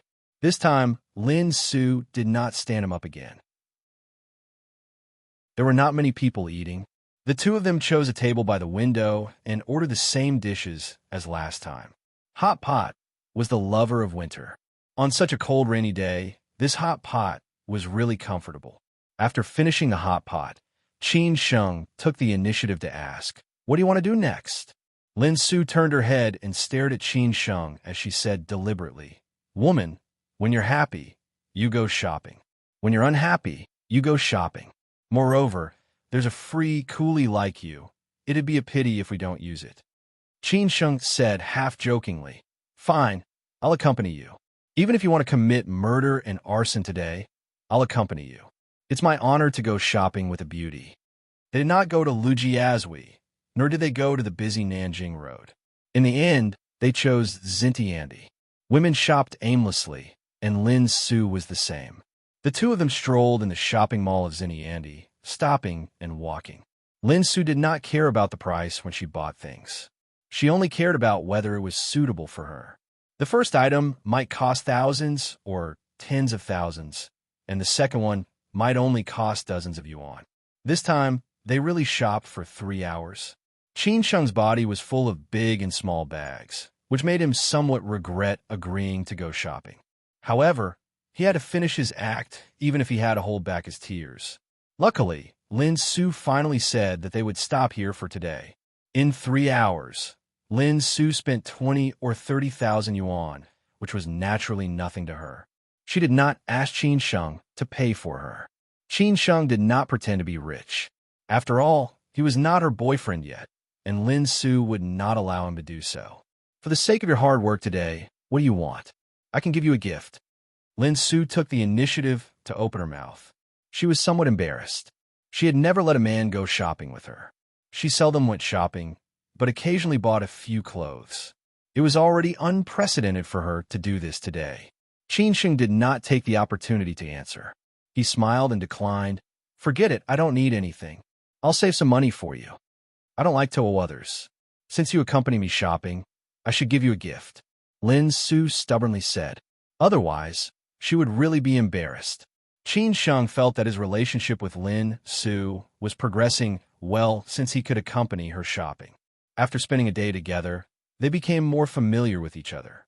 Not every suitor had such an honor. Coincidentally, there was a bookstore downstairs. Qin Sheng had always wanted to go to the bookstore and buy some books. After all, the small bookstore was full of old books, and there were no new works that kept up with the times. So he pointed to the bookstore downstairs and said, "I like books, then give me some books." "Okay." Lin Su was a little surprised, but she still agreed. She did not know whether Qin Sheng really liked reading or he deliberately pretended to be for her. After all, she had seen this kind of man many times. This was a more artistic bookstore called Cat Sky City. The bookstore was not very big, not as modern and big as Chengpin and Fangsa bookstores. There were some seats in the middle where people could drink coffee, and so on. There were many people inside.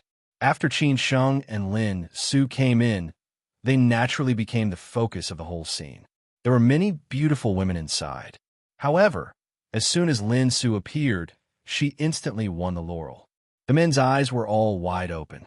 Some stared at her openly. Some pretended to look at her, which more or less satisfied Qin Sheng's little vanity. Lin Su also liked reading, but she was a little tired after walking around for a few hours. So she sat at her seat and drank coffee. Then Qin Sheng entered the sea of books and wandered in the sea of knowledge. Sometimes, the more you know, the more you feel insignificant and ignorant you are, and the more you want to know. This is the common problem of most scholars. However, some people only read books for the sake of reading, while some people use what they learn and can turn knowledge into their own strength. Most of the books here were bestsellers or niche literature and art books. Qin Sheng was not interested in them. In the end, he found 2 psychology books that were relatively interesting. Unknowingly, an hour had passed. It could be seen that time flew.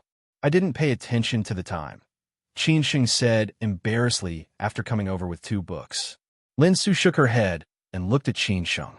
It's okay. Anyway, there's more time today. I found that you are very charming when you read. Really? You finally found my good points.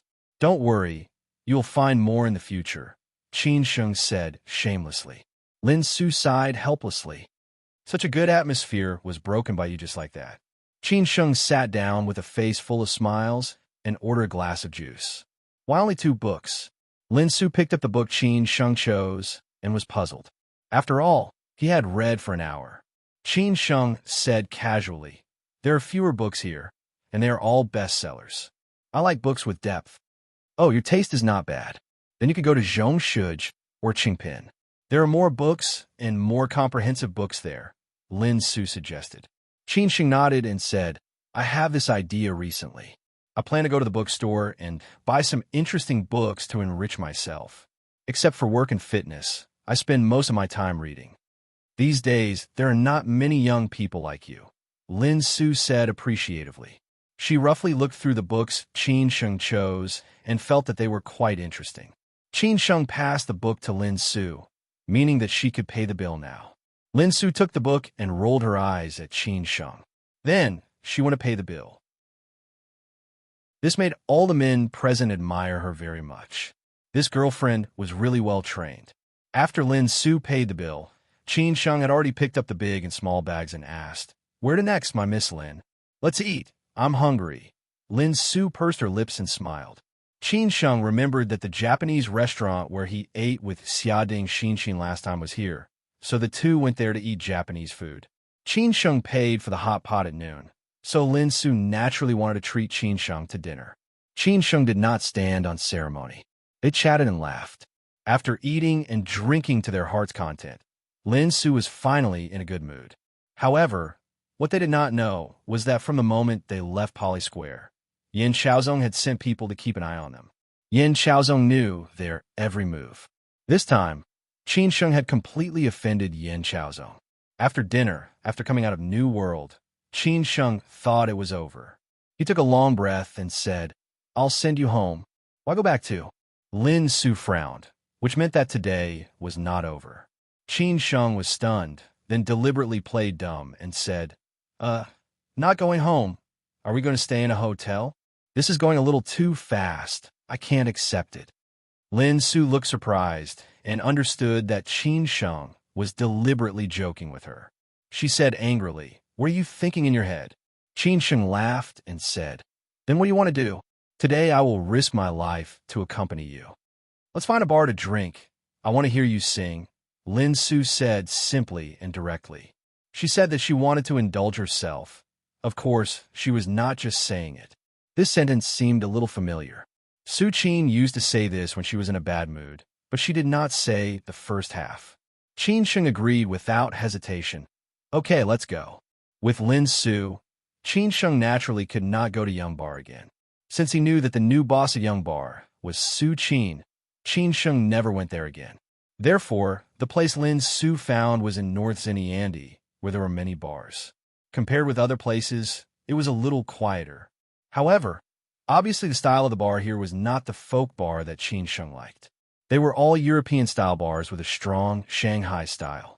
Therefore, Lin Su wanted to listen to Qin Sheng sing, but finally gave up. After all, it was too inappropriate to sing folk songs here. just when Qin Sheng and Lin Su were drinking and chatting in Luna Bar in North Cinyandi. Yin Chaozong, who had been busy all day, remembered this matter.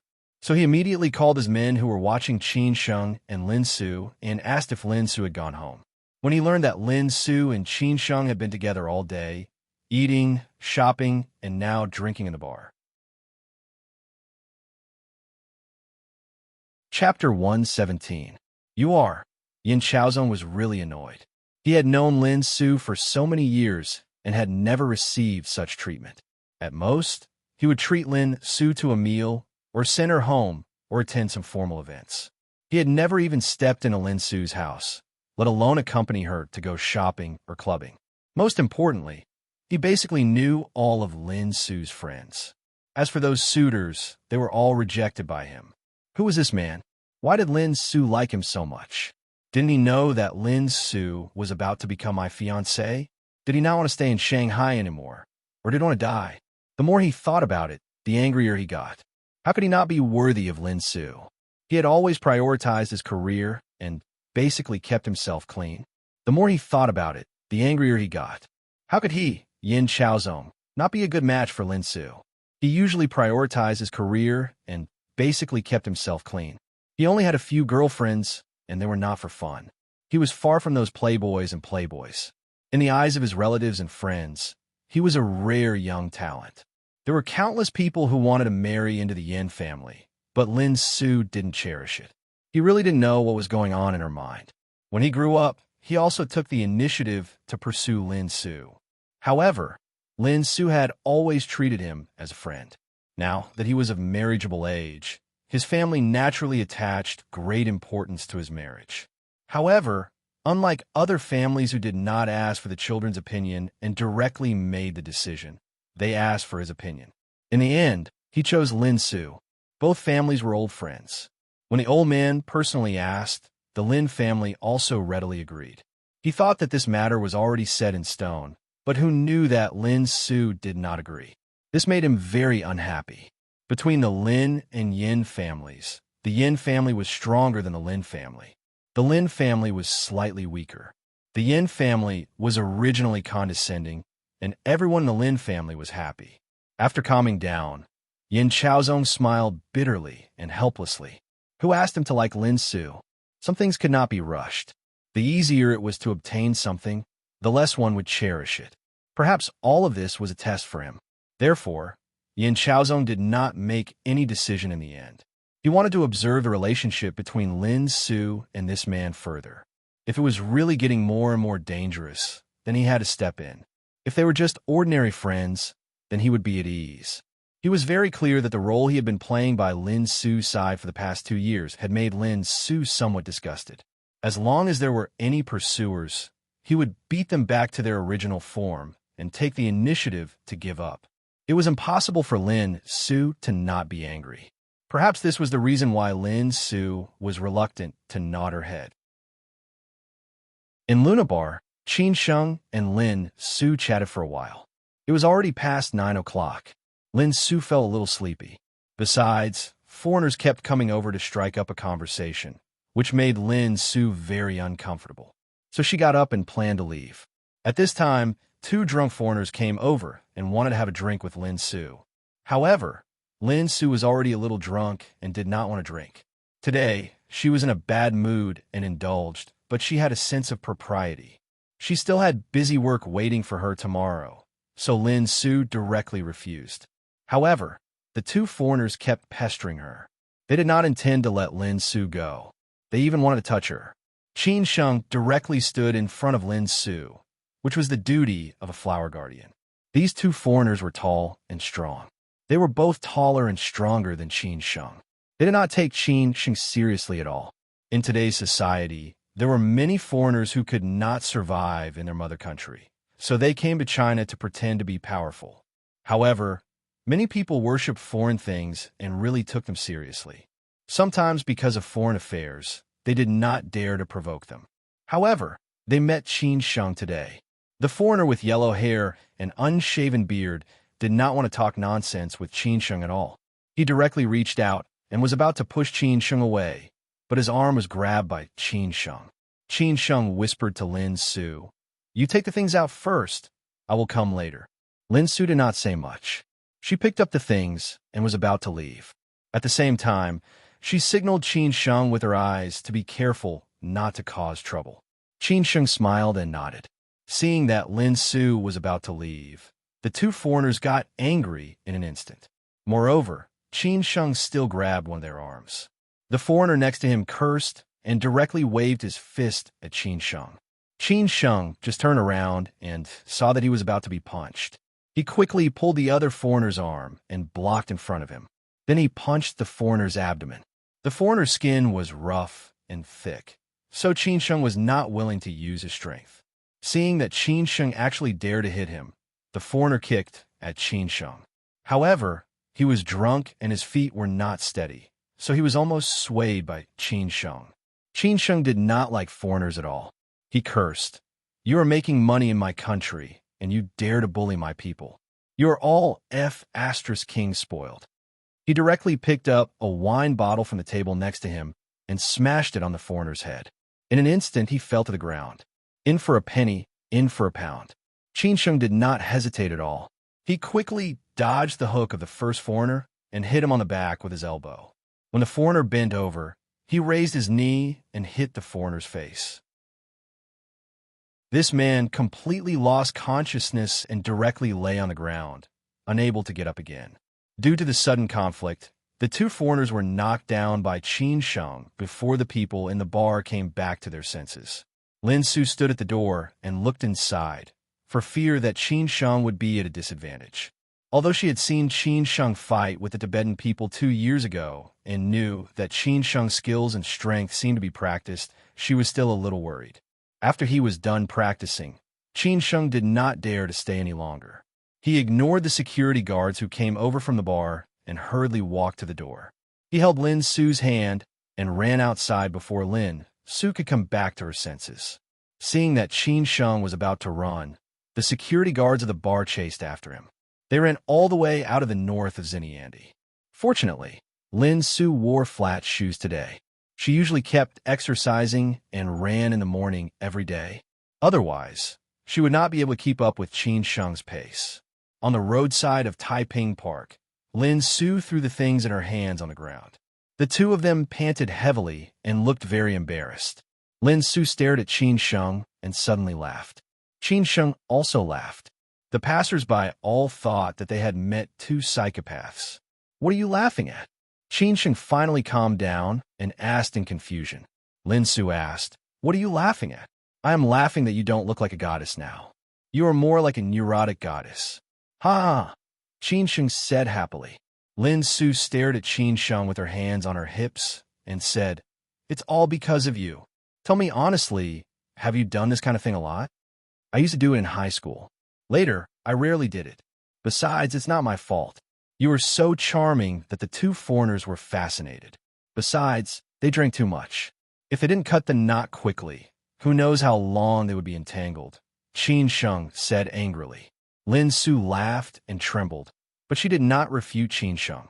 Qin Sheng picked up the things from the ground and said to Lin Su, "Well, you have been crazy for a day.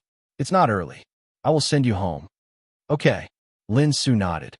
On the way back to Lu Jiazui apartment, Qin Sheng sat in front and Lin Su sat in the back. Beside them were her trophies today. They did not say anything and seemed to be thinking about something. After getting off the car, Qin Sheng took the initiative to pick up those things. Lin Su only held the bag in her hand. Today was the happiest day for her during this period. She was carefree and did not think about anything. Lin Su walked in front, and Qin Sheng followed behind. It was very cold at night after the rain. Fortunately, the rain had stopped in the afternoon. Qin Sheng followed Lin Su's footsteps at a steady pace. Since he had nothing to do, Qin Sheng whistled. It was a song that he liked quite a lot. It was relatively niche, and many people might not have heard it before. Lin Su felt that it was quite nice. She whistled and listened to it as she walked. After a few minutes, she arrived downstairs. Lin Su stopped and turned around. "Well, that's it." Qin Sheng was very sensible. He did not dare to think that he could enter Lin Su's boudoir. He took the initiative to hand the things to Lin Su, leaving only the 2 books. He smiled and said, "Okay, then you go to bed early." "Okay." Lin Su took the things and smiled. "Thank you, Qin Sheng." Qin Sheng did not speak. He smiled and waved his hand. He turned around and left without hesitation. After all, this was not a farewell, but a beginning. However, Qin Sheng had not walked a few steps when Lin Su shouted, "Qin Sheng." Qin Sheng turned around subconsciously and asked in confusion, "What's wrong?" "Oh, nothing. I just wanted to ask, what song did you whistle just now?"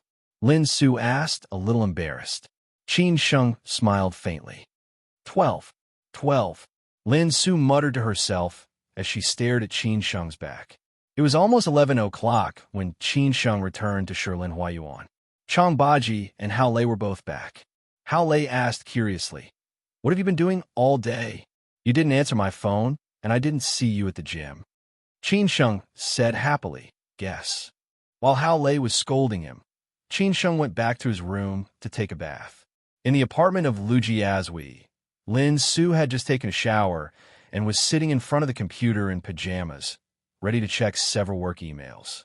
Yin Xiaozong sent several WeChat messages, but Lin Su ignored them. Originally, she was about to collect the mail when she suddenly thought of the song that Qin Sheng had just mentioned. She opened NetEase Cloud Music and searched for the song 12.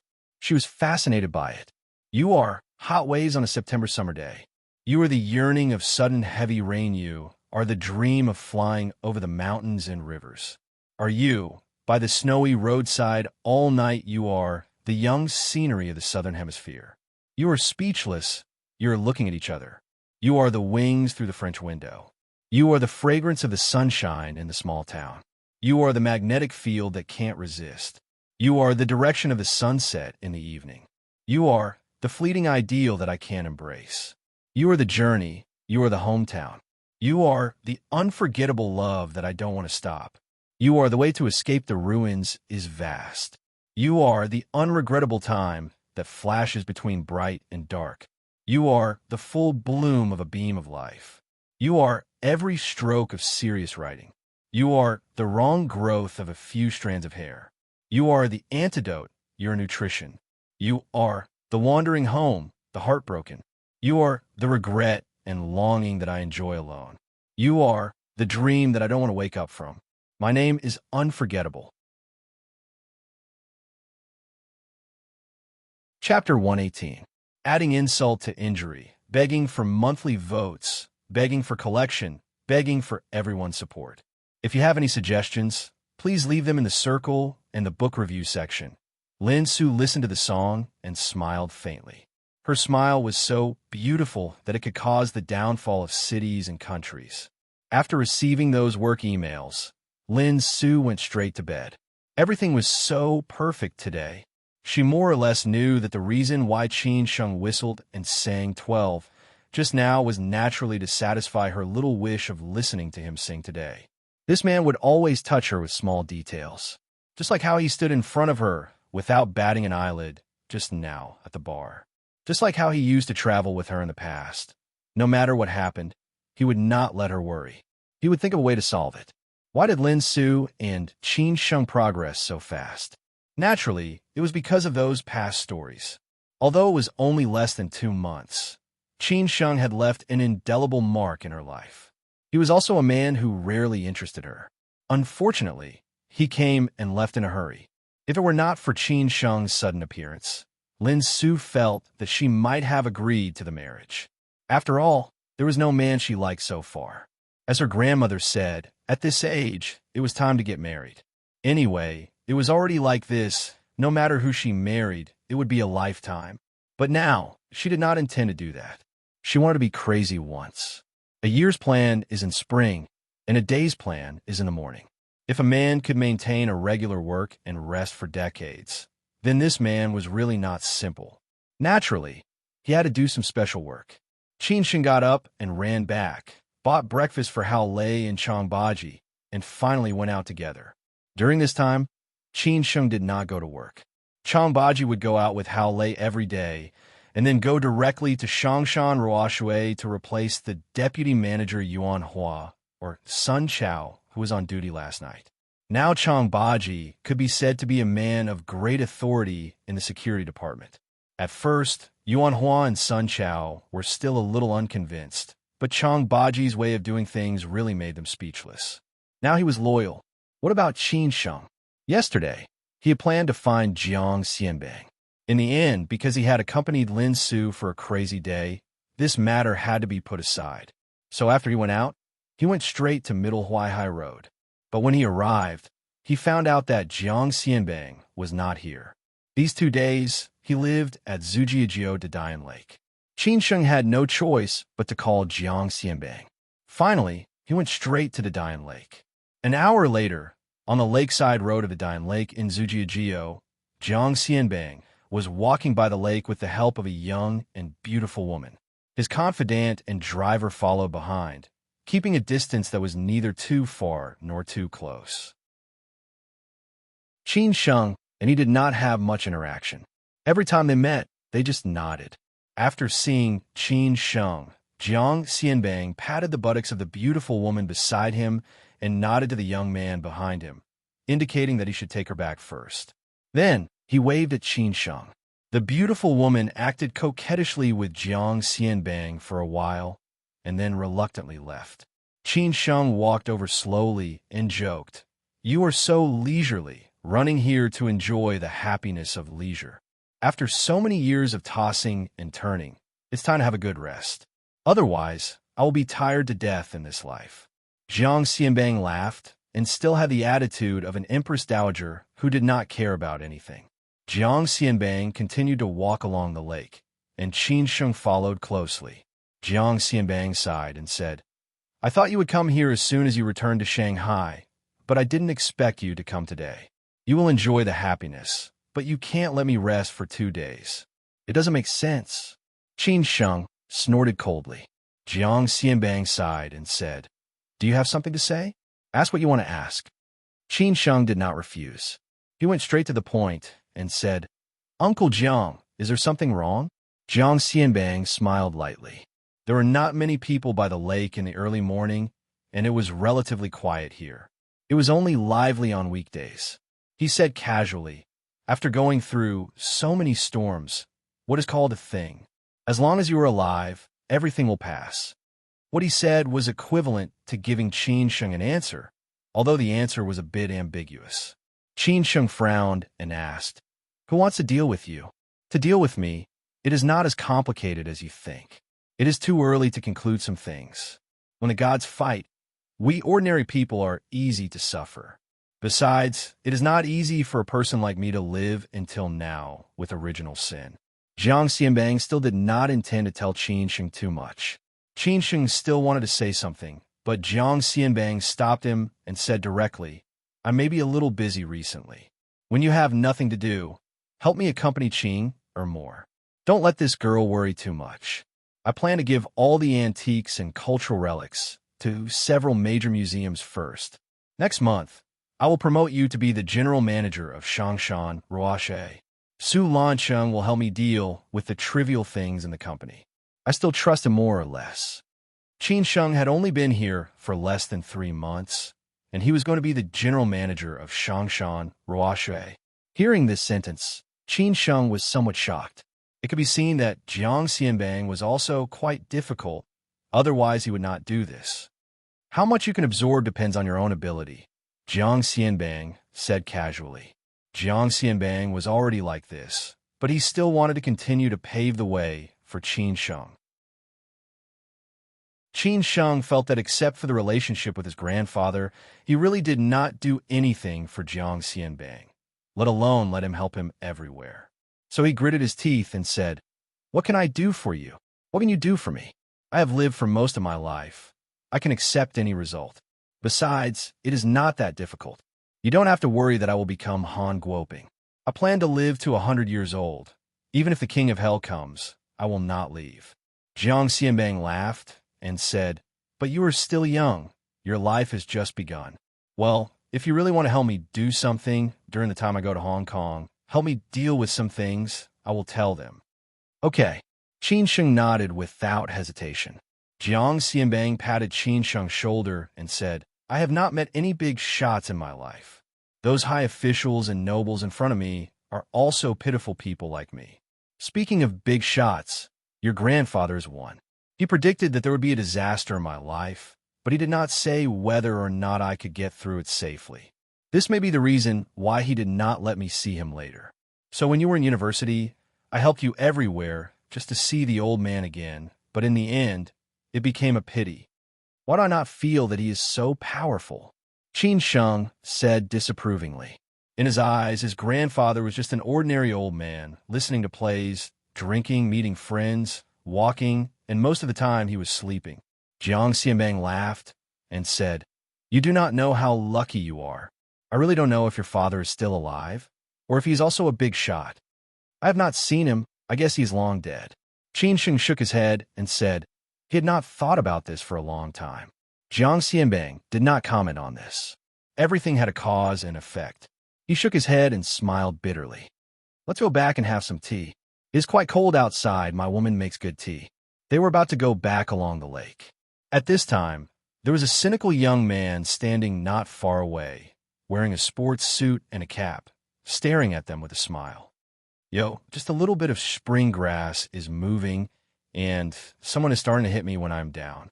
He really doesn't take me seriously, Jiang Xianbang said calmly. The cynical young man laughed and said, You are Mr. Jiang. Whose people? Jiang Xianbang asked casually. The young man laughed and said, Don't worry about it. I'll just take the money to send you on your way. You have lived for a long time, and it is about time. But your mistress is very beautiful. I plan to develop her for you later. Mr. Jiang, you don't mind, do you? Young man, you are so arrogant. Jiang Xianbang was not angry at all and said happily. Qin Sheng could not stand it anymore. Everyone dared to show off in front of Jiang Xianbang. They really had no respect at all. He smiled at Jiang Xianbang and said, Uncle, you go back first. I will deal with this. Can you do it? Jiang Xianbang was not surprised that Qin Sheng could stand up and asked with a smile. Qin Sheng laughed and said, Have you forgotten whose grandson I am? Well, it is okay to shed some blood, but don't kill people. It is more troublesome. Jiang Xianbang nodded slightly and then turned to leave. Qin Sheng slowly took a few steps forward and said, You eat garlic when you go out, right? You are so arrogant. LV Jingyi can stop me, but you probably can't. If you want to live, go away. The young man's tone was still very arrogant, and he did not take Qin Sheng seriously at all. Who is LV Jingyi? Oh, Qin Sheng remembered. It should be Jiang Xianbang's driver and bodyguard. It seemed that he was also not a simple character. No wonder this man chose this time to make a move. It turned out that LV Jingyi happened to be not there, and he felt that the opportunity had come. Can you not be long-winded? If you continue to be long-winded, old Jiang will go far. I guess you will meet LV Jingyi in a while. I hate people like you the most. Before you make a move, you talk endlessly. In the end, there's only one end. You die without a burial place. Qin Sheng provoked indifferently. The young man threw away his cap and took off his down jacket, directly revealing the black tight short-sleeved shirt inside. The muscles on his body were really incomparably strong, comparable to Qin Sheng's. Probably in the gym, he was also a young woman's friend. He angrily said to Qin Sheng, You are courting death. After that, he rushed to Qin Sheng, like a tiger going down the mountain. This momentum was by no means an ordinary character. Qin Sheng stared at him and also took off his coat. It was a gray sweater inside, but it did not affect his performance at all. The injury he suffered in Nanjing last time had been recovered. If it was a while ago, he might not be able to go all out. The scenery by the lakeside of the Dian Lake was infinitely good. It was either surrounded by villa areas or high-end hotels, such as the Amanzujijio under the Man Hotel Group. However, they had a fight and kill here, which was really a spoiler. Qin Sheng slightly exerted force on the soles of his feet. He did not advance, but retreated, rushing toward the young man. The duel between the two young men began. Chapter 119. Rush forward. Jiang Xianbang had experienced a lot of ups and downs over the years. He had gone through all kinds of storms and ups and downs to where he was today. How many friends around him did not have a good ending, and how many people were struggling at death's door? How could he not be prepared for danger in times of peace? What's more, every big boss with original sin would think of a way out for himself. In this Shanghai beach, no matter how glorious you were, there would be a day when your reputation would be ruined. How many ambitious and ruthless people had died in the end because of namelessness? Therefore, when there was a little trouble, Jiang Xianbang had already begun to prepare for a rainy day. He transferred assets, cleaned up industries, donated antiques, and so on. He planned to go to Hong Kong to hide for a while. After the storm passed, he would act according to the situation. He would not be like Han Guoping, who finally had no choice but to shoot himself. However, as soon as there was a little movement, someone planned to kill him, which made Jiang Xianbang somewhat dissatisfied. Including the matter in Hangzhou, someone was also targeting him. However, Jiang Xianbang did not know who it was. After all, many people might be targeting him, including his trusted friends. At this time, they would only think about protecting themselves. How could they care about him? Qin Sheng helped Jiang Xianbang block the uninvited guest. After Jiang Xianbang left, he was not at ease. He immediately called LV Zhengyi and asked him to come over to help so that nothing could go wrong. This young man in sportswear and a cap did not carry any weapons. It could be seen that his strength was absolutely not simple. Qin Sheng naturally did not dare to take it lightly. He would not despise any opponent. Even a lion would use all its strength to catch a rabbit. How many heroes did not die in the hands of small people? It was not the means of small people, but the hero was not careful. As expected, when they met, the young man's sidekick was extremely tricky, and it went straight to Qin Sheng's face. Qin Sheng did not dare to resist it at all, but bent down to avoid it. However, he did not choose to blindly defend, but planned to attack in the most domineering way. Behind him, he threw a punch to the young man's back. The young man seemed to have eyes on his back. He turned around and avoided it. Then he grabbed Qin Sheng's arm and raised his knee to attack Qin Sheng's chest. Qin Sheng did not panic. At the same time, he raised his knee and blocked the young man's leg. No one could go further. However, both sides did not plan to do so. Qin Sheng used his strength to smash the young man's chest with his left elbow. At the same time, the young man also destroyed a powerful uppercut and went straight to Qin Sheng. Neither of them dodged, and in the end, they both fell to the ground, seemingly evenly matched. The young man clutched his chest and stared at Qin Sheng. Qin Sheng's shoulder hurt faintly. He bent down slightly like a cheetah, ready to fight. The young man said, "Not bad. I didn't expect Jiang Xianbang to have such a fierce general. It seems that our intelligence system is not good." Qin Sheng squinted and said, "You are good at martial arts. You are as good as Yang Deng, who is under Third Master Wu. However, since you are here, you should leave something behind. I didn't expect Yang Deng to be defeated by you. Interesting. It seems that I didn't come here in vain. In that case, let me have a good look at your abilities." The young man slowly got up, clenched his fists, and slightly bent his legs, preparing for the next round of attacks at any time. Qin Sheng introduced himself and said, "Qin Sheng." "Wei Long," the young man said slowly. This time, Qin Sheng took the lead in launching an attack. It was impolite not to return the favor. Wei Long stood where he was and did not move at all. When he was about to approach, Qin Sheng jumped high and kicked Wei Long several times in a row. Wei Long dodged and retreated. He did not confront Qin Sheng head-on. After Qin Sheng landed on the ground, Wei Long found the right opportunity and kicked Qin Sheng's calf. At this moment, Qin Sheng seemed to have no time to react and avoid it. Wei Long also guessed this. However, he underestimated Qin Sheng. Qin Sheng deliberately showed flaws. He grasped this distance very accurately.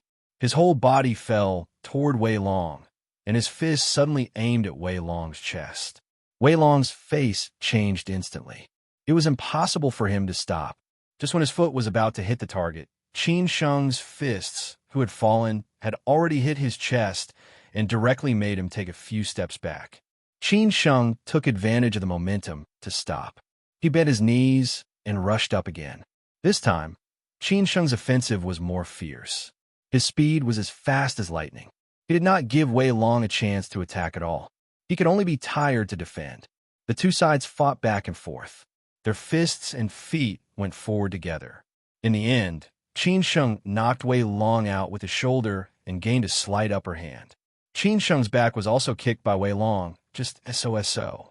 Qin Sheng said with a sarcastic face, "With this, you dare to attack Mr. Jiang alone.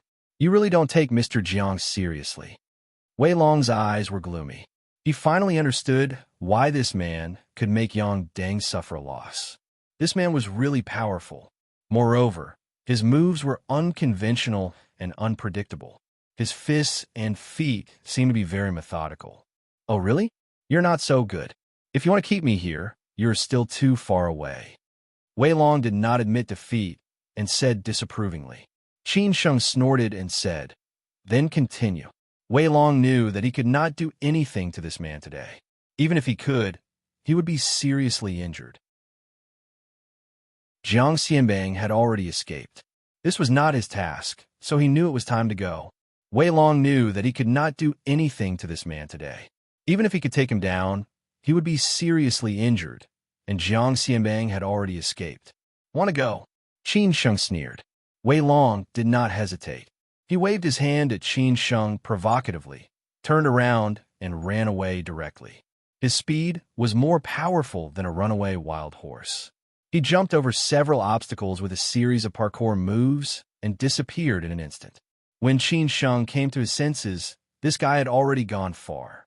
Qin Sheng smiled helplessly and said, "Damn it, he ran so fast." At this time, Liu Jingyi had already rushed over. Seeing Qin Sheng standing not far away, he frowned slightly and said, "Are you okay?" "I'm okay." Qin Sheng shook his head and said, "That guy ran away when he couldn't beat me. He ran faster than a rabbit." "Oh my God. It's good that you are okay. Mr. Jiang is waiting for you," Liu Jingyi said calmly, but there was some surprise in his eyes. He did not expect that Qin Sheng was not injured. The person who dared to kill Mr. Jiang was not an ordinary person, which showed that Qin Sheng's skills were not simple. Qin Sheng shook his head and said, "No, you tell him that I will go back first. I will contact him later." Liu Jingyi did not stop him. He just nodded silently and watched Qin Sheng leave. He knew that Qin Sheng's position in Mr. Jiang's heart was not low, and he also knew the relationship between Mr. Jiang and Qin Sheng's grandfather. Qin Sheng's side was over. The good show in Changshan Ruoshui on Sinan Road had just begun. The two members each brought two friends or subordinates to eat in the box. Suddenly, they said that the food was really bad. It happened that Mizin and Su Lanqing had not come yet. Only Wang Haichao was tired to deal with it. "Damn it, is this pig's food? Try it and see if it is edible." After scolding the two artists away, when Wang Haichao walked in the box, the man directly pulled Wang Haichao to the table and scolded him loudly. If Wang Haichao had not held the table, his face would have directly touched the plate.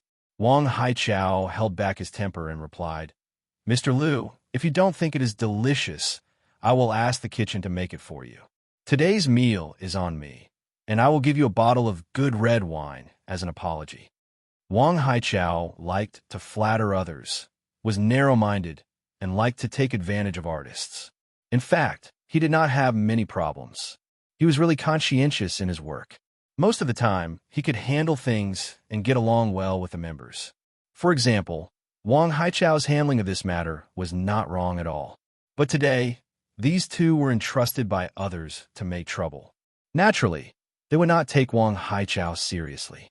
They scolded, "Who do you think you are? You are not qualified to treat me to a meal. You want to calm me down with a bottle of old wine? Damn it, I'm short of money." Wang Haichao was just about to say, "Mr. Liu, what do you want to do?" Who knew that the man directly pressed Wang Haichao into the dish next to him, and then the men next to him began to smash plates and bowls. Wang Haichao knew in his heart that these people did not come to eat, but to make trouble. He could not deal with them at all. The whole box was in a mess in an instant. The artists were scared and ran out. Wang Haichao was even worse. He was directly beaten to the ground, with leftovers all over his body. It was really embarrassing, and he complained in his heart. An artist quickly ran out to find Chang Baji. After all, Su Lancheng and Mizzen were not there. Chang Baji was the deputy general manager. He was higher than Wang Haichao, and he was also the manager of the security department. Chang Baji had already asked people to watch. After hearing the noise, he directly rushed up with all the security guards of the security department and happened to meet the artist.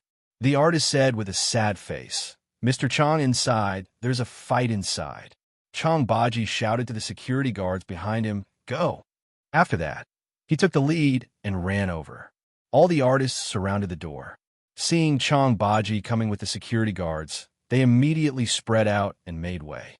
Chang Baji took the lead and rushed in. Looking at the scene in front of him, he could not help but be annoyed. A group of ungrateful people. Come to die? What the hell? Who do you think you are? One of Mr. Lu's men pointed to Chang Baji and scolded. Chang Baji was too lazy to talk nonsense with this kind of trash. He directly grabbed the man's arm and pulled him over. With a shoulder throw, he smashed the man to the ground. The man's 1.8 meters body was like a toy in front of Chang Baji. He couldn't even withstand a single blow. In the end, Chang Baji's foot firmly stepped on the man's face. Chang Baji's domineering attack directly shocked everyone present. No one dared to make a move. At this moment, Chang Baji's eyes could completely kill everyone present. You are all here to watch the fun? Arrest all of you. Whoever dares to fight back, beat him to death. Chang Baji turned to a group of security guards behind him and shouted. Chang Baji took over the security department for a period of time. The security department had been reorganized. All the useless people in the past were kicked out, and most of them were newly joined. In addition, during this period of special training, all the security guards only listened to Chang Baji's orders. Even the things that Su Lancheng ordered had to be reported to Chang Baji and then done. Chapter 120. Another promotion. I had something to do yesterday. A foreign friend came to Xian. I hope you can understand. At the same time, Shangshan Ruashe and Jiang Xianbang were targeted at the same time. If this was a coincidence, then all the couples in the world were siblings who had been separated for many years. Obviously, someone had planned this for a long time. Chang Baji did not know about this. But when Qin Sheng told him last night to pay attention to the customer flow in Shangshan Ruashe, Chang Baji was surprised. Today, not long after the opening, someone came to make trouble, and there were 2 members among them. Did they not know what this place was? Chang Baji did not care about this. If you dare to make trouble, I dare to deal with you. Several security guards quickly took control of all 6 people present. Whoever dared to resist or say a word. Chang Baji did not say a word and punched without saying a word. He did not care what kind of background they had. The group of troublemakers saw that Chang Baji was so fierce and did not dare to show off anymore. They had to obediently surrender and were controlled by the security guards in the office. Chang Baji had already sent someone to contact Su Lancheng, who was on the way. He did not expect such a thing to happen just when he was preparing for a holiday. This was obviously not good for Shangshan Ruashe. Su Lancheng was not in a hurry to inform the big boss Jiang Xianbang. He planned to first figure out the ins and outs of the matter, but Chang Baji had already told Qin Sheng. At that time, Qin Sheng was on the subway back to the city. It was not convenient to talk about this on the subway, so he got off at the nearest subway station and then called Chang Baji back. You said that someone is making trouble in Shangshan Ruashe? After hearing Chang Baji's description, Qin Sheng frowned. Just now someone wanted to kill Jiang Xianbang, and then someone was making trouble in Shangshan Ruashe. It was very likely that it was a group of people. Chang Baji said slowly, "They have been controlled, but they refuse to tell us who sent them. 2 of them are members, and their identities are more special, so we dare not do anything. Now Su Lancheng is on the way. You wait, I'll be there soon." Qin Sheng thought for a moment and said in a low voice, not caring that he was suspended. Since such a big thing happened in Shangshan Ruashe, several executives rushed over. At this moment, Su Lansheng was discussing countermeasures with Chang Baji. Outside, the heads of various departments were also discussing in low voices. Wang Haichao had already taken a shower and changed his clothes. However, after suffering such a great humiliation, he insisted on seeking justice for him. Yu Fengji narrowed her eyes and looked at Wang Haichao, who had a bloody nose and swollen face. Although she didn't get along with Wang Haichao usually, she still felt sorry for him today. Originally, she was going to comfort Wang Haichao, but who knew that the narrow-minded Wang Haichao thought that she was making fun of him, saying that she was pretending to be compassionate and making a few sarcastic remarks. Yu Fengji had no choice but to ignore him.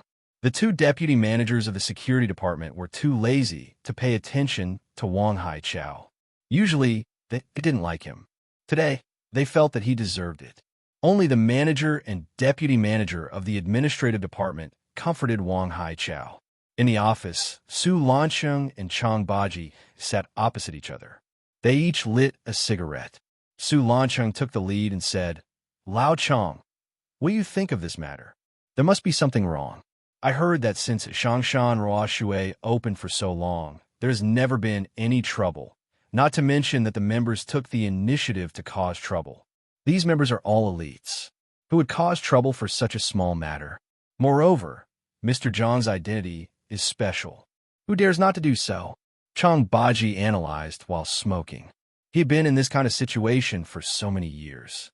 How could he not know these rules? Generally, in this kind of situation, unless they were blind or drunk, no one dared to take the initiative to cause trouble. Su Lansheng understood what Chang Baji meant and said in a low voice, "You said that someone is behind it, and they did it on purpose?" "Yes, no one is behind it. Are they obviously looking for death? So you still have to report this matter to Mr. Jiang, let him know first, and then decide how to deal with it, whether to settle it privately or to call the police," Chang Baji suggested. Su Lansheng sighed and said, "I just don't know who is behind it to cause trouble for Shangshan Ruoshui. You definitely can't ask this. If they really want to cause trouble, it is obvious that this is just the beginning, not the end.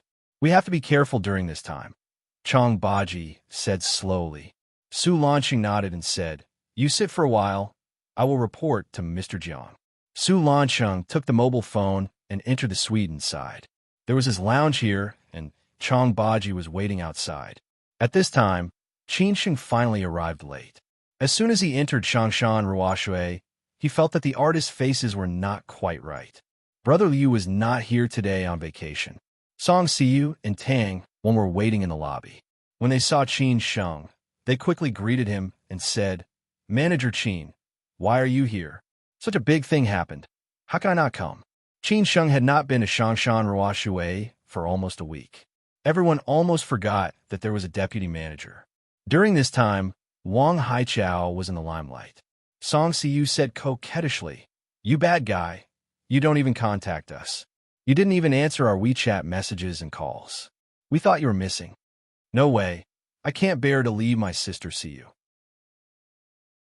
It's just that I have something to deal with outside these days," Qin Sheng explained with a smile.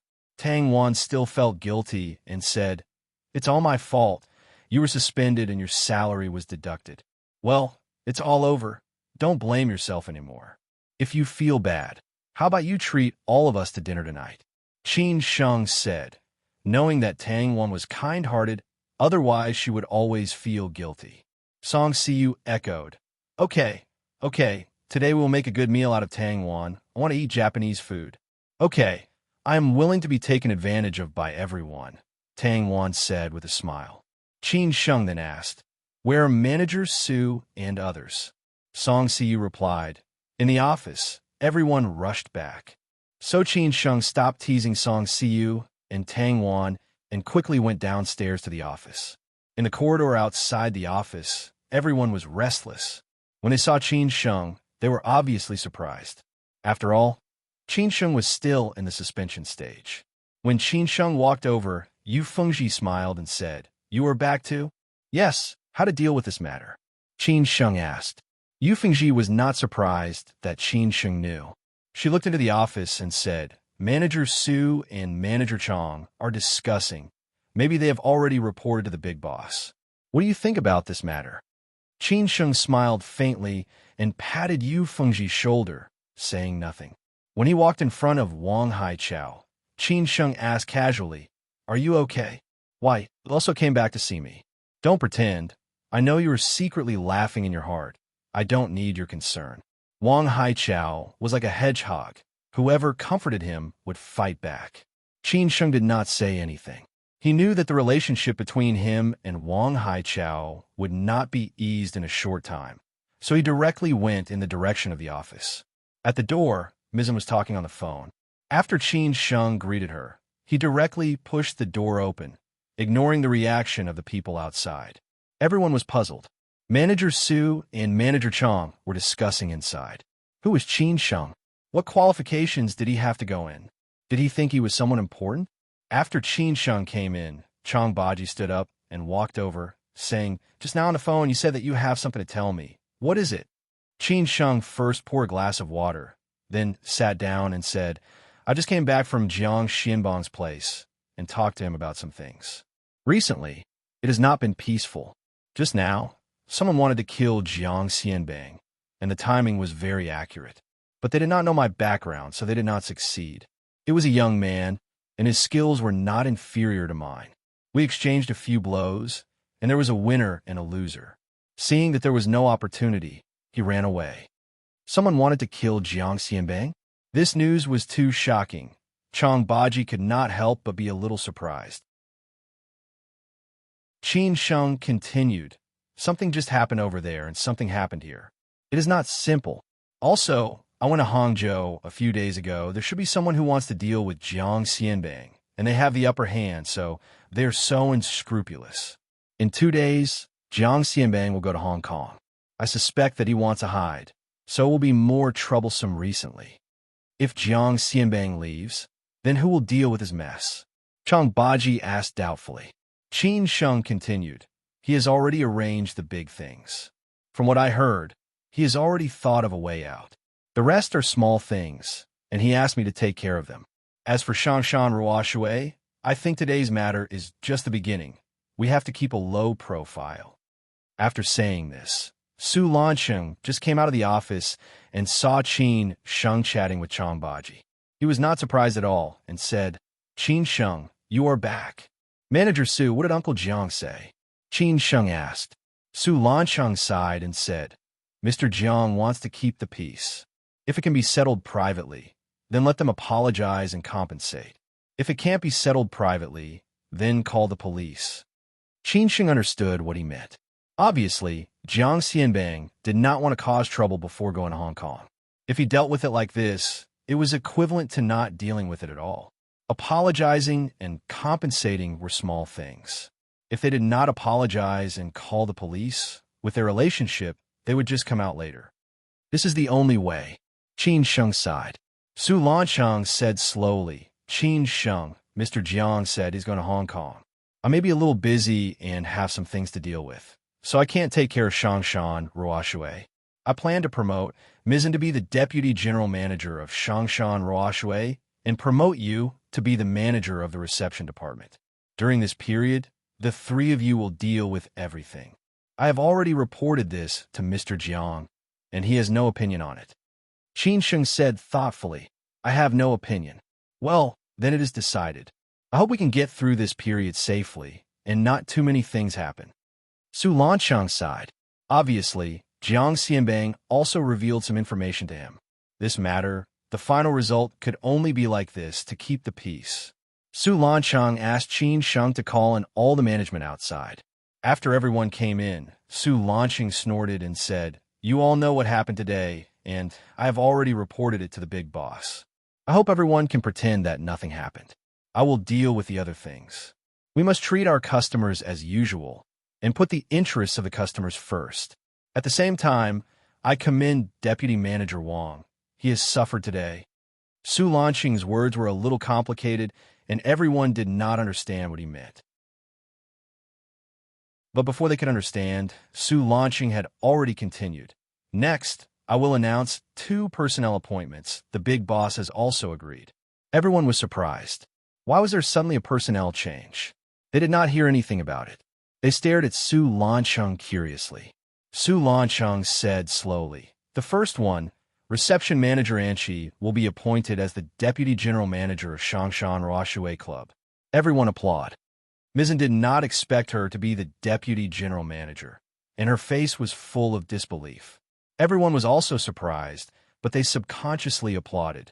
If Mizzen became the deputy general manager, then the position of reception manager would be empty. Obviously, the second appointment was most likely to be the reception manager. Currently, there were 3 deputy managers in the reception department: Qin Sheng, Wang Haichao, and Yu Fengji. Qin Sheng had just been promoted, so it was impossible for him to become the reception manager. The most likely candidates were Yu Fengji and Wang Haichao. Thinking of Wang Haichao's performance and grievances today, everyone felt that this position already belonged to Wang Haichao. Wang Haichao could not control his excitement, and his heart was beating fast. If he became the manager, then Yu Fengji and Qin Sheng would be easily dealt with. Yu Fengji was also a little nervous. Although she had also guessed the result, she still had hope.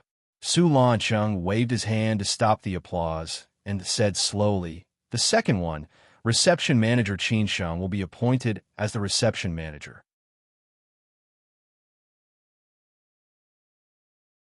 Chapter 121.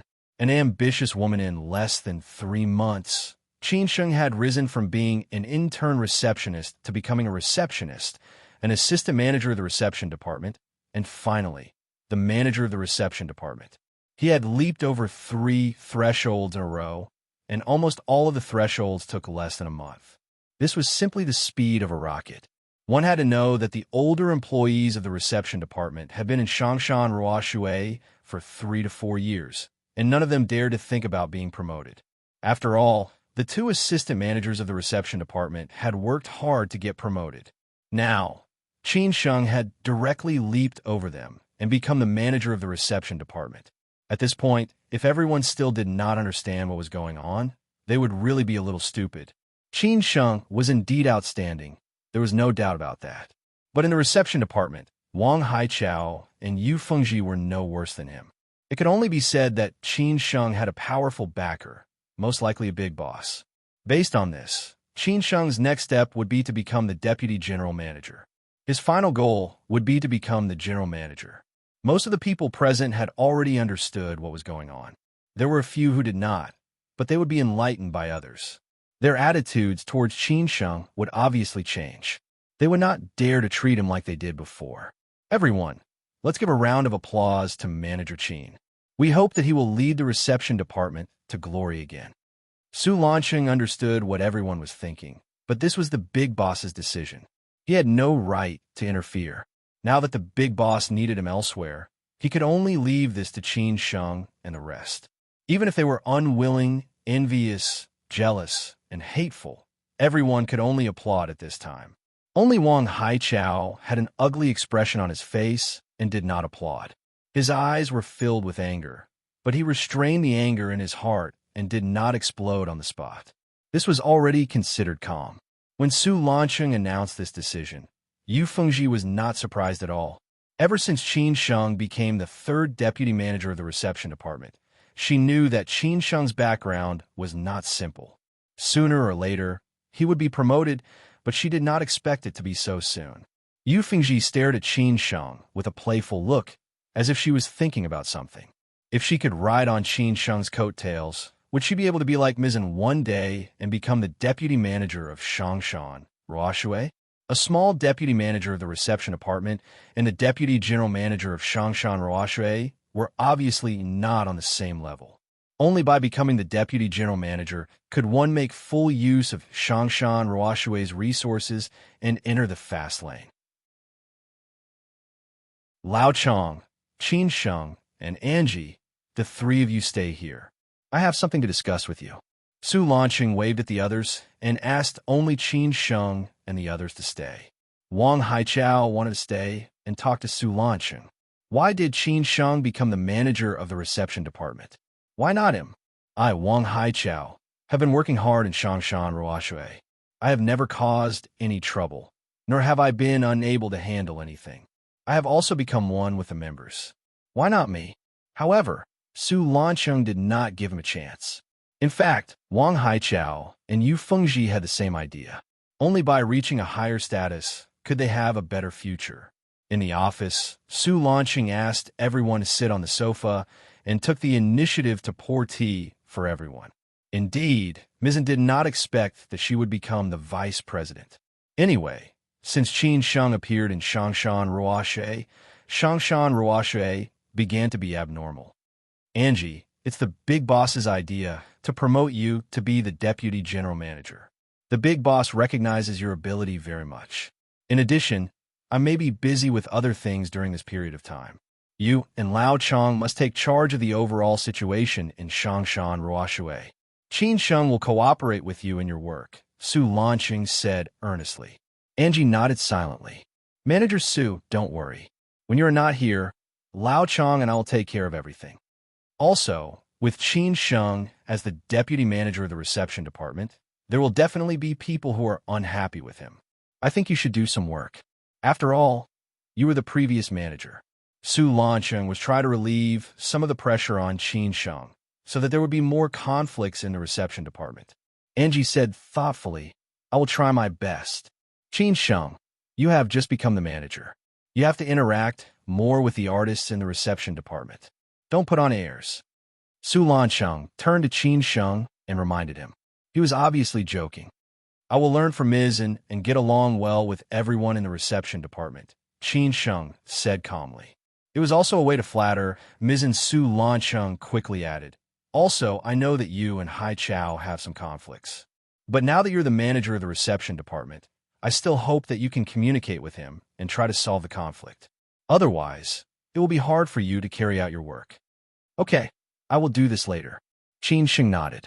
Su Lancheng finally said, Lao Chong, how should we deal with that matter? Follow the big boss's instructions and try your best to solve it. Okay, I will do it now, Chong Baji said casually. Su Lancheng stood up and said, Okay, you guys go. I should go. Everyone sent Su Lancheng to the door. Chong Baji went to deal with the matter first. Mizzen and Qin Sheng walked back, talking and laughing. Naturally, Qin Sheng had to ask Mizzen for some advice. Wang Haichao had been waiting outside. When he saw everyone leaving, he quickly ran to Su Lancheng. When Su Lancheng was getting on the car, he stopped him and said, Manager Su, I have something to say to you. Su Lancheng turned around and saw Wang Haichao running out. He was stunned for a moment, but he was not that surprised. He stopped him directly and said, Haichao, I know what you want to say, but things have come to this. You can only accept the arrangement. Shangshan Ruoshui is a good place. Cooperate with Qin Sheng and you will get what you want. Manager Su. Wang Haichao still did not let it go. Su Lancheng waved his hand and said, You go first. I still have something to deal with. I will contact you later. If you're not willing to stay in Shangshan Ruoshui, I can help you find a new job. If Wang Haichao still wanted to insist, Su Lancheng felt that it was not suitable for Wang Haichao to stay here. After all, if he left, there were other people in the reception department, such as Liu Yuan, who was very capable. As for artists and young masters, how many people did Shanghai lack? Wang Haichao was disheartened and could only watch Su Lancheng get on the car and leave. He felt that staying in the reception department was equivalent to making a fool of himself. So he sent a message to Mizzen saying that he was feeling a little unwell and would take a day off. He did not say goodbye to Qin Sheng and left Shangshan Ruoshui directly. When Qin Sheng returned to the reception department, the news had spread like wildfire. Everyone knew that he had become the new manager of the reception department. After exclaiming in surprise, they could only congratulate the new manager. Mizzen had already told Qin Sheng that Wang Haichao was feeling unwell and would take a day off. Qin Sheng did not have any opinion on this. Everyone felt uncomfortable, so let's talk about it later. Therefore, Qin Sheng did not call for a meeting in the reception department. He let everyone do their jobs.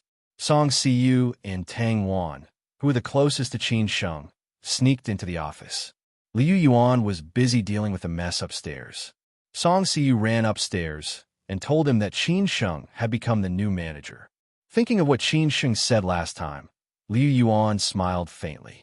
The position of the assistant manager was obviously at his fingertips. Manager Qin, you have to take good care of me and Tang Wan in the future. We are your confidants. Song Siyu, who was dressed sexily, pulled Qin Sheng's arm and rubbed against her alluring breasts. Qin Sheng smiled and said, "You don't work properly and come to flatter me first. I think you guys don't want to work anymore. How do we do it? Teach us. We don't know how to do it."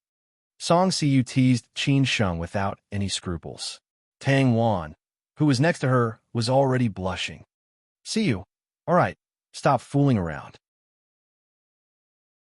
Tang Wan pulled Song Siyu away to prevent other artists outside from gossiping, which would have a bad influence on Qin Sheng. Song Siyu stopped teasing Qin Sheng and asked, "Manager Qin, you have been promoted.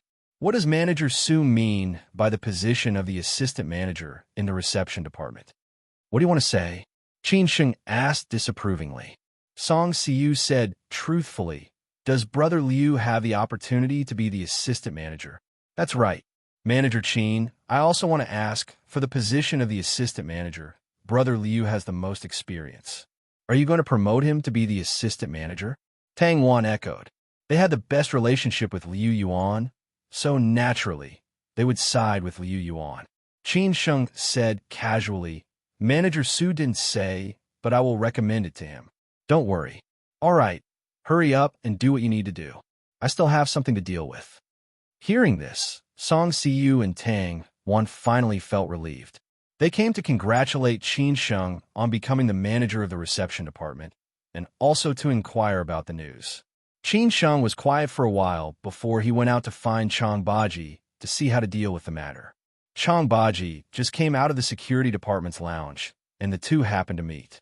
Qin Sheng quickly asked, "What's their attitude?" "They can compensate, but they refuse to apologize," Chang Baji said with his eyes narrowed. Qin Sheng frowned. "Then what do you plan to do?" "I've already called the police. Let them calm down first. When the time comes, they will probably still compensate and not apologize," Chang Baji sighed. The other party's background was not simple. Since they could cause trouble, it was obvious that they were ordered to do so. Naturally, they had no scruples. Qin Sheng nodded. "That's the only way." Not long after, the nearest police station took away the group of troublemakers. Before they left, they were still very arrogant. Obviously, they did not take Chang Baji and the others seriously. Chang Baji asked Yuan Hua to follow them to deal with the matter, along with the surveillance video. It was estimated that this matter could only be left unsettled in the end. After he was done with these things, Qin Sheng began to inspect the preparation of each private room. However, he saw Yu Fengji in the elegant private room on the third floor. This woman was actually sitting on the sofa, opening a bottle of red wine and drinking alone. Under normal circumstances, ordinary artists and gentlemen rarely went up to the third floor.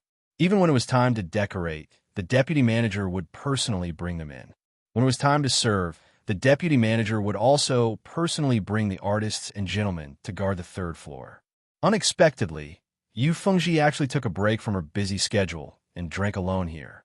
Seeing Qin Sheng come in, Yu Fengji was not nervous at all. Her lips curled up in a flirtatious manner, and she said, "Want a drink? Don't you know that alcohol is not allowed during working hours?" Qin Sheng walked in slowly and snorted coldly. Yu Fengji did not take his words seriously at all. She even took the initiative to pour red wine into another glass. She bit her lips and said, "A new official must make changes. Seems like your first fire is going to burn me. Give me a suitable reason." Qin Sheng stood in front of Yu Fengji and said in a deep voice. Yu Fengji sighed and said, "You came to Shanshan Ruoshui for less than 3 months, and you became the manager of the reception department. I have been here for more than 3 years, and I am still just an ordinary deputy manager. So I feel unbalanced and a little jealous." Qin Sheng had long known that Yu Fengji was a woman with ambition. She did not just want to be a small deputy manager. So he sneered and said, "So what if I am jealous and jealous? Yu Fengji put down the wine glass and suddenly leaned forward. She stretched out her hand and hooked Qin Sheng's chin. Her eyes were like silk as she asked, "Qin Sheng, what exactly is your background?" Qin Sheng looked down from above and could obviously see the ravine in front of Yu Fengji's chest. It was really deep. He smiled disdainfully and said, "What do you think?" Yu Fengji had already roughly guessed it, especially when she thought of the last time the big boss came to Shangshan Ruoshui personally. Coupled with what happened today, it should be about right. The reason why she was drinking here was to make a decision, and at this moment, it seemed that she had already made up her mind.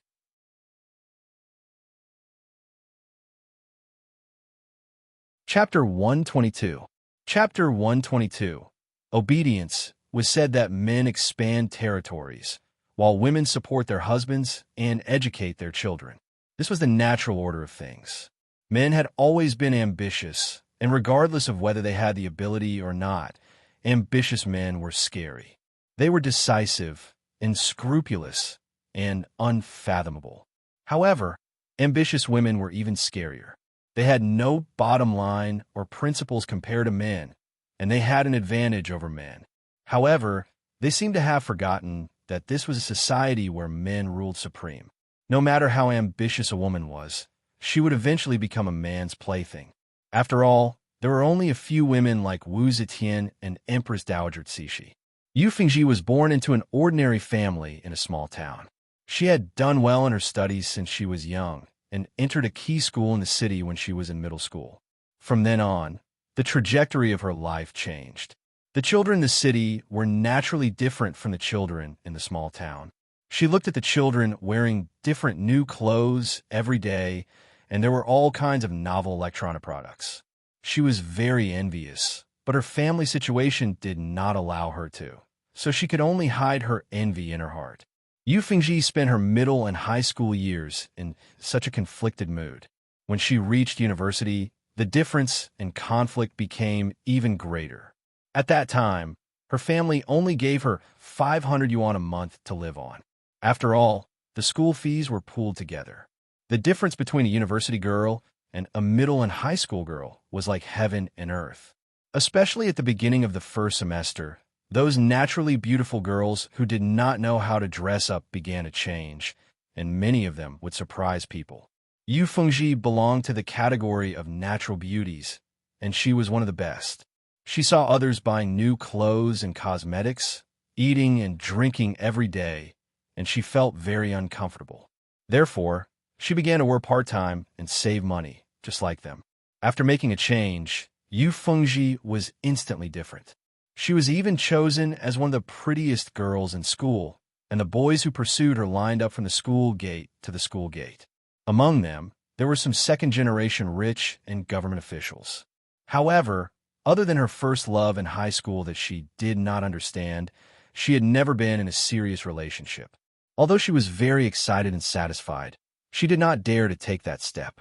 The other girls in the dormitory, some of whom were from the big cities, began to instill ideas in Yu Fengji. They said, "Why do you have to work so hard? You are so beautiful. You can find a second-generation rich boyfriend as long as he treats you well.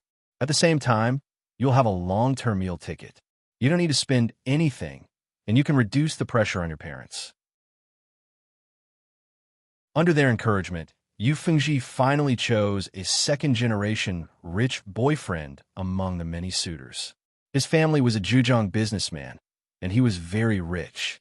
He was one grade older than her. At the beginning, the second-generation rich boyfriend treated Yu Fengji very well, and was even willing to spend money on clothes, cosmetics, bags, and so on. Yu Fengji was like a granny entering the Grandview Garden and began to see the world. However, after a long time, she found that she had nothing in common with the second-generation rich boyfriend. The second-generation rich boyfriend was even more womanizing, and he seemed to be interested in anything as long as she was beautiful. At the same time, Yu Fengji also felt that her roommates began to alienate her, and she was isolated. In the end, Yu Fengji could not stand the second-generation rich boyfriend and chose to break up with him.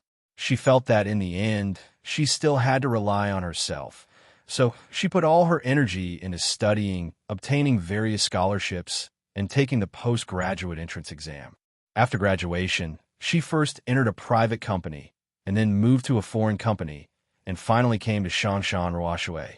Why did she come to Shangshan Ruoshui? It was because in the company, although she was capable and good-looking, she did not have any background. Those who entered the company at the same time had all been promoted and had a raise, while she was still where she was. Those leaders even hinted to her that if she wanted to improve, then she could only use her beauty to make a deal, but this was not what Yu Fengji wanted. Therefore, she resigned and was recommended to come to Shangshan Ruoshui by a friend. Because of the special nature of Shangshan Ruoshui, she could use her advantages here to accumulate enough resources and wait for the future to use them for herself. Unfortunately, Qin Sheng's appearance broke the inherent rules of Shangshan Ruoshui. If she wanted to go further, she did not know how long she would have to wait. The longer she stayed in Shangshan Ruoshui and got used to all kinds of big shots, she found that her ambition was getting bigger and bigger, so she did not want her life to be just like this. This was also why she would maintain an ambiguous relationship with a member she liked, was to jump to a higher platform while having a bottom line. But she was not young anymore. She was already approaching 30 years old. If she did not speed up, then it was very likely that her life would stop here. Therefore, Yu Fengji finally made up her mind. If she wanted to get more, she must pay some price. At least in her eyes, she did not hate Qin Sheng. On the contrary, she admired him very much. Yu Fengji's words directly stunned Qin Sheng. She was so unscrupulous, it could be seen that his previous guess was right. But why did Yu Fengji tell him? Obviously, Yu Fengji had guessed something. Yo, the great beauty wants to be the vice president. This is really a big ambition, but why did you tell me? Could it be that I am blocking your way? Qin Sheng straightened up and said playfully. Yu Fengji knew that Qin Sheng was joking, so she said, because you can let me be the vice president. I am just a small reception manager, only one level higher than you. How can I let you be the vice president? You really think too highly of me, Qin Sheng said as he sat on the chair opposite to her, crossing his legs. Yu Fengji smiled faintly and said, Qin Sheng, do you really think that I don't know about those things? Wang Haichao is stupid, but I am not. Why can Manager Su and Mizzen support you so much? Why do you alight from Manager Chang's car every day and walk to Shangshan Ruoshui? What is your relationship with Manager Chang? You made trouble in Shangshan Ruoshui twice, especially the last time. If it were me and Wang Haichao, I would have been fired long ago. Why are you fine? And what is your relationship with Miss Shui? Why are you so close? Qin Sheng laughed and said, the great beauty, what are you trying to say? What is your relationship with the big boss? Who are you to him? Yu Fengji stared at Qin Sheng and asked very directly. Qin Sheng said very calmly, I didn't expect the great beauty you to care about me so much. Everything about me can't be hidden from the great beauty's penetrating eyes. That's right, I do have a close relationship with Jiang Xianbang. I came to Shangshan Ruoshui just to train. To tell you the truth, Jiang Xianbang has already prepared to transfer Manager Su. After the new year, I will become the general manager of Shangshan Ruoshui. But what does this have to do with you? Qin Sheng said word by word. Since Yu Fengji had already guessed it, there was no need to hide it anymore. Yu Fengji repeated again. I said, I want to be the vice president. Only you can let me be the vice president. Why should I let you be the vice president? Then what about Ms. In and Manager Chang? Qin Sheng shrugged and said disapprovingly. This sentence made Yu Fengji calm down. Everything was what she thought and did, not what Qin Sheng thought and did. There were many prostitutes in Shangshan Ruoshui who were more beautiful than her. Why did Qin Sheng have to choose her? For a moment, Yu Fengji was in a dead end and did not know what to say. Qin Sheng stared at Yu Fengji with a smile. I did not speak. The atmosphere was somewhat strange. If you want to be the vice president, you have to at least give me a reason to convince me. Why should I let you be the vice president? Qin Sheng saw that Yu Fengji did not speak, so he took the initiative and said, or if I let you be the vice president, what can you give me? Yu Fengji's eyes were a little hesitant, but she finally bit her lips and said, I can be your woman. Ha ha ha. Beauty, you think too highly of yourself. When I become the general manager of Shangshan Ruoshui, there will be many artists in the reception department who are more beautiful than you. As long as I am willing, many of them will take the initiative to climb into my bed, not to mention the position of a deputy general manager. Qin Sheng laughed and said. Yu Fengji knew that Qin Sheng would say this, but she still insisted, they are not as capable as me, but they are more obedient than you. Qin Sheng said sarcastically. Yu Fengji knew that there was no turning back now. If Qin Sheng did not agree, she would not be able to raise her head in front of Qin Sheng in the future. It was estimated that she would not have the face to continue to stay in Shangshan Ruoshui. Therefore, Yu Fengji made up her mind and said, I will be more obedient than them. Really? Qin Sheng was slightly stunned, and then his eyes were slightly hot. Take off. This word shocked Yu Fengji. She did not expect that Qin Sheng would be so direct. Was he humiliating her? She was lost in thought and did not know if it was worth doing this, so she did not move for a long time. Why, do you regret it? Qin Sheng sneered. Yu Fengji shook her head and said no. Then take it off. You have to show me your sincerity. Beautiful you. Qin Sheng said a little wretchedly. Thinking that he would be able to appreciate the seductive body of this cold beauty, he was somewhat excited. Yu Fengji stood up slowly. Her eyes were slightly red, and her hands were slightly trembling as she untied the Hermes scarf around her neck. She threw the scarf on the table. She seemed to have understood that from today onwards, she would not be the Yu Fengji of the past. Perhaps she was not the Yu Fengji of the past since she was a freshman. Givenchy's women's clothing was very famous, especially this kind of professional wear. The silk white shirt wrapped tightly around Yu Fengji's smooth and white skin, and the gray half-skirt made the curve of her hips and waist extremely attractive. Coupled with the flesh-colored stockings and high heels, Yu Fengji in front of Qin Sheng was a woman that any man would want to conquer, especially her cold temperament. No wonder, although she was not the most beautiful woman in Shangshan Ruoshui, she was the most charming one. Even Mizzen could not be compared to her. Qin Sheng's eyes were getting hotter and hotter. He subconsciously swallowed his saliva, as if feeling the blood in his abdomen had begun to boil. When Yu Fengji gently untied the first button on her chest, Qin Sheng's breathing quickened and his forehead was already sweating. Conquering such a woman would give any man a sense of achievement. Then, Yu Fengji unbuttoned the second button on her chest. Instantly, her chest was full of spring. Her snow-white breasts were about to be revealed, and the black lace bra was faintly visible. There was also the ravine that could make a man's nose bleed. It was really the best gift from God to a man. Unknowingly, Yu Fengji's eyes turned red. Tears flowed down the bridge of her nose to the side of her lips. It was a little bitter and salty. At this time, Yu Fengji was ready to untie the third button. As long as this button was untied, it meant that her breasts would be completely exposed to Qin Sheng's vision.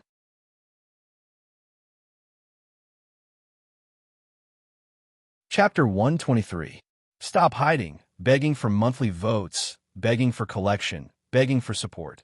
Qin Sheng and Yu Fengji were just like Zhou Yu and Huang Gai. One was willing to be beaten, while the other was willing to be beaten. It was a deal of mutual consent. Yu Fengji gave up her body and freedom, while Qin Sheng gave up his future. To be honest, at this moment, Qin Sheng really looked down on Yu Fengji. In his eyes, Yu Fengji was the kind of woman who would not easily bend her back for a man. But since she wanted to do this, Qin Sheng would satisfy her. Anyway, he really needed a woman to solve his physiological problems. Which man didn't have 7 emotions and 6 desires? Qin Sheng was no exception. He didn't know how long he had not enjoyed the love between a man and a woman. But he was clean and had no interest in those flowers and plants outside. But he still had no girlfriend. Now that one came to him, why not? It was a deal between them. There were no feelings, so Qin Sheng didn't have any psychological burden. He buttoned up Yu Fengji's shirt that had been unbuttoned, then wiped off her tears and said, Are you very wronged? If you regret now, is it too late? Qin Sheng really wanted to have a look at Yu Fengji's impressive body, but a man had to know how to control the desire in his heart. That was why Qin Sheng stopped abruptly. Moreover, this was not a suitable place. If someone found out, both of them would have to leave Shangshan or Washui. How could Yu Fengji go back on her words after being humiliated by Qin Sheng? So she shook her head and said, "No need." At this time, Yu Fengji let out a long sigh of relief, but she felt a little cheap because when Qin Sheng stopped her from unbuttoning her shirt, she was actually a little touched. "Where do you live? Give me a key to your house. I may go to you at any time," Qin Sheng said playfully. Yu Fengji hesitated for a moment, but still promised, "Zijiaoui Road, Yongye apartment. The key will be given to you tomorrow." "Not bad, very obedient." Qin Sheng touched Yu Fengji's seductive lips and smiled, then said, "After I become the general manager, you will take over my position first. Later, when Ms. In or Mr. Chong have other arrangements, you can fill in the vacancy." After saying this, Qin Sheng turned around and left. When he opened the door, he added, "Take care of yourself. Don't let others find out that something is wrong." However, Qin Sheng did not intend to start any fire, nor did he want to deal with Wang Haichao. In this period of time, it was better to be stable. No one could guarantee that someone would cause trouble for Shangshan Ruashe. Just when Qin Sheng was worrying about Jiang Xinbang's absence, what should he do if a big shot really came looking for trouble? Xue Qingyan appeared in Shangshan Ruashe just in time. Qin Sheng hurriedly ran over. He heard that she came with a friend.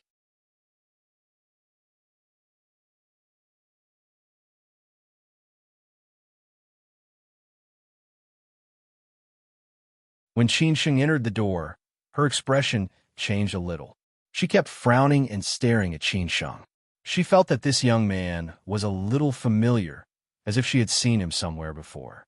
After being in Shangshan Ruashui for so long, if Qin Sheng did not learn anything, it would be a waste of this opportunity. One of them was to observe the expressions and behavior of the members.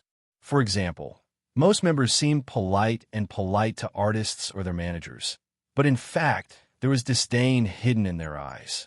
They did not take them seriously at all. After all, they were not on the same level. This was a stage that everyone would inevitably go through. Unless you really became an invisible old fox, you would not make these mistakes. For example, people like Jiang Xianbang treated everyone equally, unless they met people who were at least one level higher than him. Even Xue Qingyan was the same at the beginning. Except for the old man whom Xue Qingyan had introduced previously, he treated Qin Sheng like a senior looking at a junior. He did not have any other thoughts at all. It was the same for Auntie Zhu, who he met today. She looked at Qin Sheng with a very clean gaze. At least Qin Sheng did not notice any other thoughts. Perhaps it was because of his relationship with Xue Qingyan. This woman looked very rich. Her face was round and fleshy. Her chin was plump, and she looked very comfortable. Her eyebrows were smiling. Her ears were round and red, and her earlobes were as big as a thumb. She must be a very rich person and a prince who would bring good fortune to his husband. Qin Sheng felt inexplicably close to her. He smiled and said, "Aunt Zhu, I am from Xi'an." "Oh, from Xi'an? Have we met somewhere? It feels a little familiar." Aunt Zhu was even more puzzled. Qin Sheng shook his head and said embarrassedly, "This, Aunt Zhu, I don't seem to remember." Xue Qingyan quickly interrupted, "Maybe you really have met before." Qin Sheng used to study at Fudan University in Shanghai. You are also a teacher at Fudan University. It is not strange that you have met before. So little Qin is a student of our Fudan University. I did not expect that, Aunt Zhu said in surprise. Qin Sheng was also a little surprised. He quickly said, "Then I have to call you Teacher Zhu. I am from the philosophy department of Fudan University. My teacher is Wang Defeng. So you are a disciple of a famous teacher. Lao Wang is a famous person at Fudan University. I am quite familiar with Lao Wang. I did not expect to meet his student today." Aunt Zhu could not help but laugh. She did not expect their relationship to get closer as they talked. Wang Defeng was a famous professor at Fudan University. He mainly taught two courses, Introduction to Philosophy and Art Philosophy. His teaching style was very charming, full of passion, deep insights, and laughter from time to time. He was deeply loved by students and was known as the Philosophy Prince. He was also very tolerant to students and could be friends with them. When Qin Sheng was at Fudan University, he had a very good relationship with Lao Wang. The two of them were like friends. Qin Sheng was also Lao Wang's favorite student. Not only could Lao Wang recommend Qin Sheng for postgraduate studies, he could also recommend him to study abroad. Unfortunately, Qin Sheng was a weirdo and disappeared directly after graduation. After talking about Fudan University, Aunt Zhu got up and went out to answer the phone. Xue Qingyan, who had been watching the two of them with interest, said thoughtfully, "Qin Sheng, I feel that you and Aunt Zhu look quite similar. Are you two relatives?" "I don't have relatives in Shanghai." "Sister, have you forgotten that Grandpa and I depend on each other?" Qin Sheng laughed. "That's true," Xue Qingyan said with a faint smile, but she still had some doubts in her heart. It was because she saw Aunt Zhu last time and then discovered this detail that she invited Aunt Zhu to Shangshan Ruoshui. She did not expect that there would be no result, but it was also reasonable. If Qin Sheng and Aunt Zhu were really relatives, he would not have to work here. Aunt Zhu's husband was standing at the top of the pyramid in Shanghai. Even her brother could not catch up with him. It was more likely that he would step further, and that was to step into Siju City. The relationship between the two families was that Aunt Zhu's husband and her brother were cadres from Zhujiang, so they were relatively close. It was just that Aunt Zhu's sentence just now seemed to have seen it somewhere before. It made Xue Qingyan see hope. Maybe if she continued to dig deeper, she could really solve the mystery of Qin Sheng's life. "I heard that this morning something happened in Shangshan Ruoshui." Xue Qingyan changed the topic to avoid Qin Sheng's suspicion. Qin Sheng sighed and said, "Good things don't go out the door. Bad things travel 1,000 miles. Even you know about it, sister. Don't forget, I'm a VVIP member here. Don't I have a few eyes and ears?"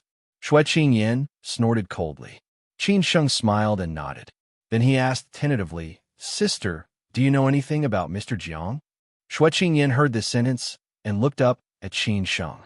She thought for a moment and said, "Qin Sheng, why do you care about these things?" Since he planned to treat Ms. Chong Sam as a friend, Qin Sheng did not want to hide his relationship with Jiang Xianbang, so he decided to tell the truth. "Sister, to be honest, I can come to Shangshan Ruoshui because of Mr. Jiang. There are some things that I think I should not hide from you." "What is it?" Xue Qingyan asked with interest. After all, Qin Sheng's words were very intriguing.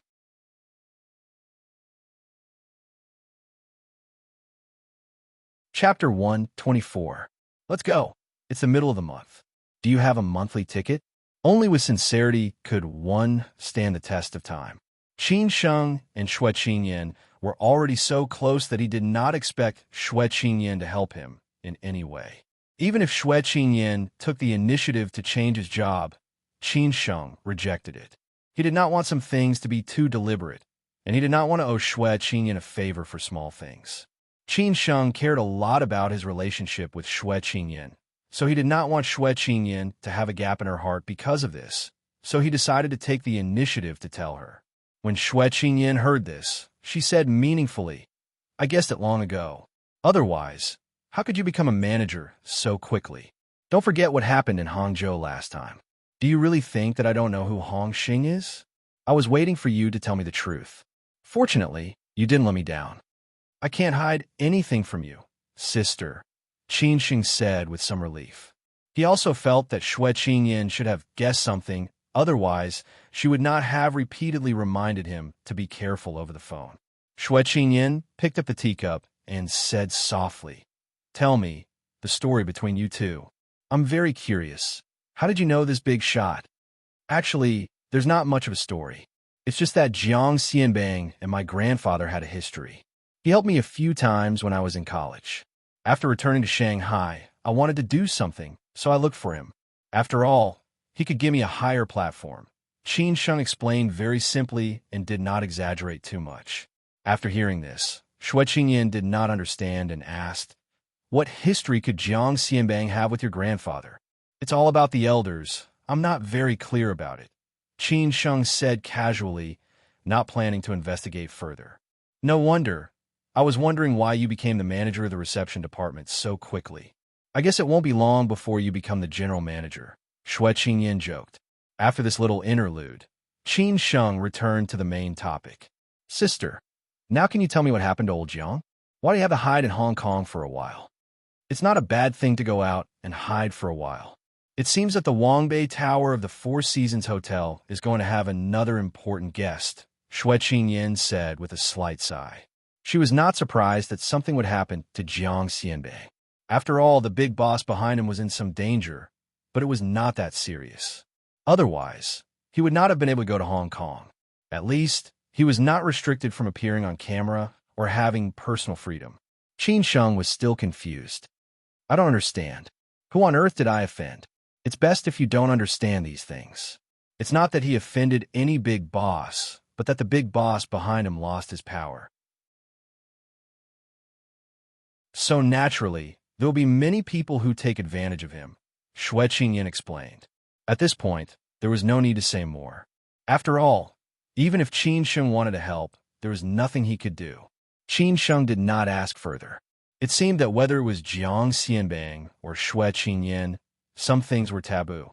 He sighed and said, Sister, you already know what happened in the morning. I'm afraid that when old Jiang is not here, someone will come to Shangshan Ruoshui and cause trouble. Without old Jiang's support, we're just shrimp soldiers and crab generals. It's okay. Don't you still have me? After all, Shangshan Ruoshui still has 6 VVIP members. I'll ask old Jiang later if he is interested in transferring his shares.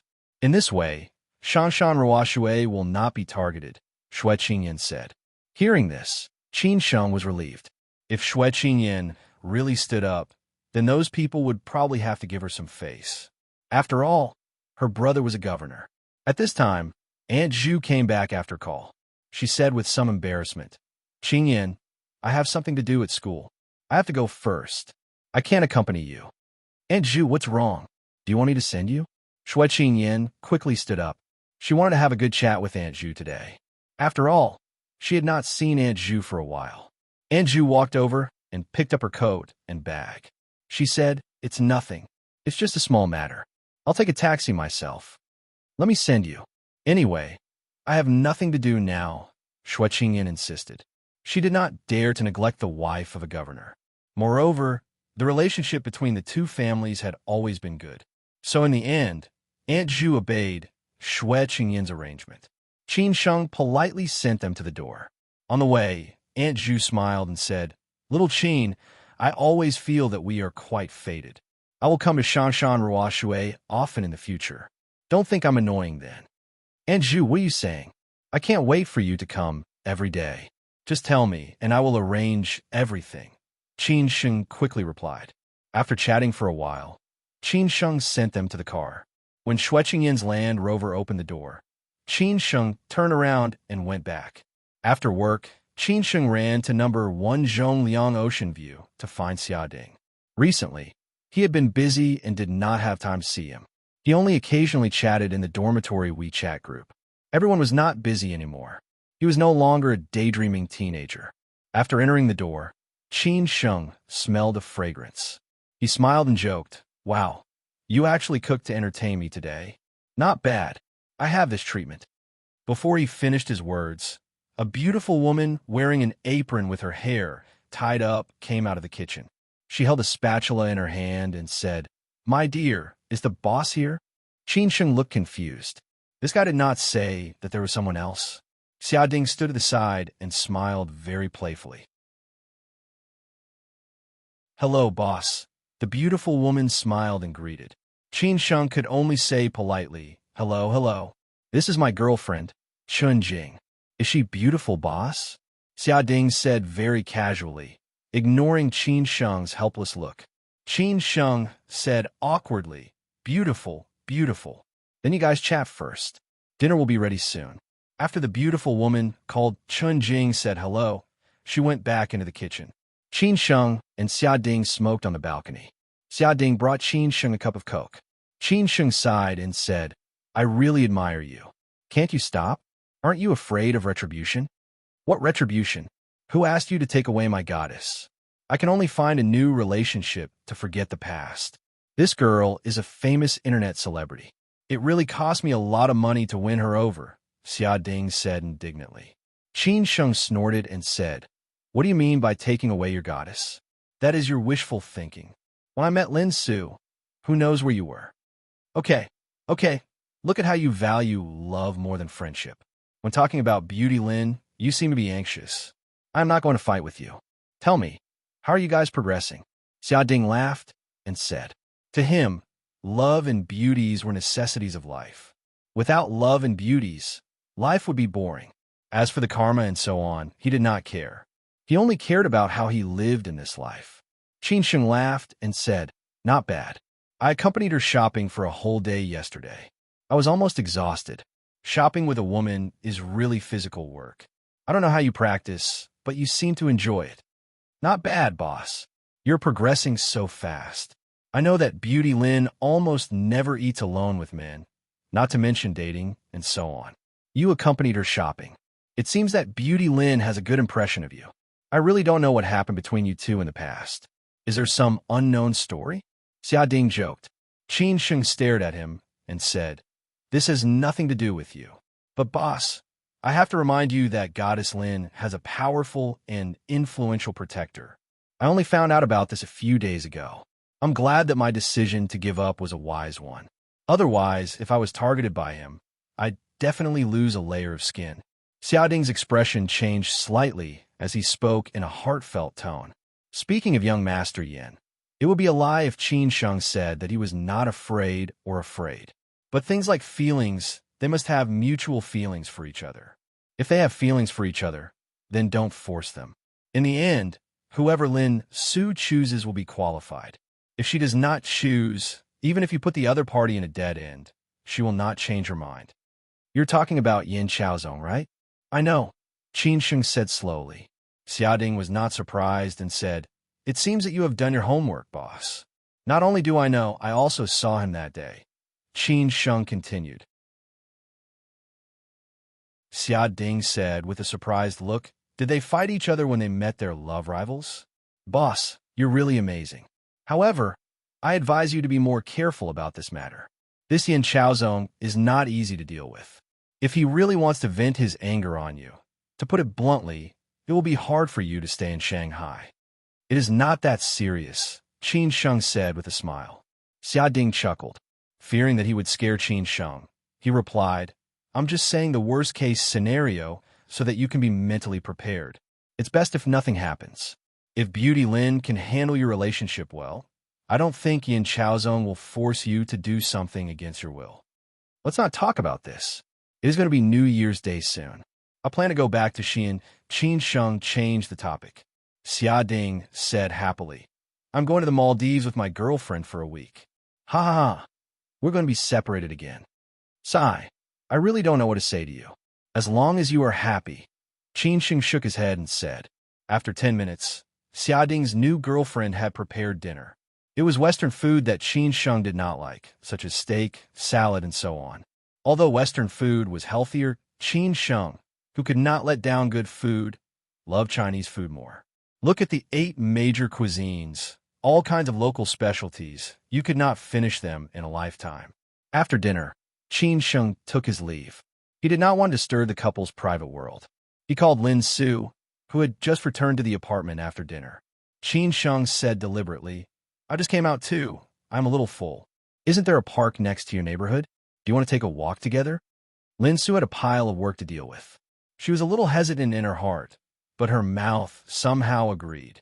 Qin Sheng rushed to Century Park. Lin Su, who was wrapped up like a panda, was already waiting at the entrance. Qin Sheng ran over happily. Lin Su greeted him with a smile. Why are you wearing so little? Don't you feel cold? My heart is warm when I see you. How can I feel cold? Qin Sheng joked. Lin Su rolled her eyes and said, you have a glib tongue. Is this how you chase girls in the past? That depends on who it is, Qin Sheng said with a smile.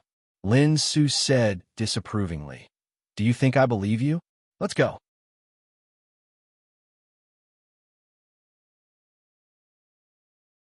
Chapter 125. What a bad temper. Whether it was the Yin family or the Lin family, they all thought that this marriage was almost done. Yin Xiaozong's friends also treated Lin Su as his fiancée. Now that Lin Su was acting like this, Yin Xiaozong really did not know what she was thinking. Was she purposely angering him, or was she going against her family's arrangements? These had nothing to do with Yin Xiaozong. He only knew that if Lin Su really chose this man, it would be a slap to his face and the Yin family's face. He would probably become a joke to his friends in the future. Those who could not wait for the Yin family to be humiliated would also point fingers behind their backs. However, Yin Xiaozong still chose to bear with it, because he was still not sure what Lin Su wanted. Was she just joking or serious? He was afraid that if he acted rashly, he would anger Lin Su. "Young master, do you need me to find someone to deal with him?" After the Bentley left Century Park, the bodyguard and confidant sitting in the front passenger seat said in an indifferent tone, people like them were there to help their master solve problems. If their master wasn't joking, he might take it out on them. Yin Xiaozong said lightly, "It's not that time yet. At least we have to find out about this man's background. How's the investigation going with Lao Ba?" "I think it's done. I forgot to tell you," the man in the passenger seat said in a deep voice. Yin Xiaozong said thoughtfully, "All right, let him come and see me. I want to see who this man is." Century Park was quite big. For such a big park to exist in an ordinary place like this, it could be seen that the development of the city was not just based on economic benefits. Qin Sheng and Lin Su walked side by side. Sending flowers every morning had become a part of Qin Sheng's routine. To him, it was a form of exercise. Anyway, Shangshan Ruoshui went to work early. The two casually chatted about the trivial things at work. Qin Sheng smiled and said, "Today I got a promotion and a raise. I became a department manager." "Congratulations, you're quite ambitious, aren't you?" Lin Su put her hands in her pocket and said with a smile. Qin Sheng, who wanted to be elegant and not warm, said happily, "Of course. Otherwise, what if I can't support you in the future? My salary is not even enough to buy clothes and cosmetics. Actually, I'm easy to take care of. I'm not as delicate as you said. Simple tea, simple food, and coarse linen clothes are also part of my life," Lin Su said subconsciously. Then, she felt that she had fallen into his trap. She said coquettishly, "You haven't gotten me yet, have you? Isn't it just a matter of time?" Qin Sheng said confidently. Lin Su snorted and said, "You are so confident. Okay, then I will delete all your contact information later. Let's see how you're going to chase after me." "Sister, I was wrong. Please let me off." Qin Sheng failed to act tough and could only admit defeat. Lin Su glared at Qin Sheng and covered her mouth as she giggled. When she was with Qin Sheng, she was always so relaxed. Perhaps it was because she trusted Qin Sheng more, and also because of what happened in the past. They were more intimate. Otherwise, if other men said the same thing, Lin Su would only feel that it was too frivolous. "Qin Sheng, do you still remember when we went to Dege Babon Temple?" Lin Su suddenly said, emotionally. Qin Sheng searched his memory and then said, "Of course I remember. It was a pure land. You also met a pair of twin sisters there. Their family was relatively poor, and both sisters were about to drop out of school. You sponsored their annual living expenses and tuition fees until they graduated from college. Now, they should be in high school." "Yes.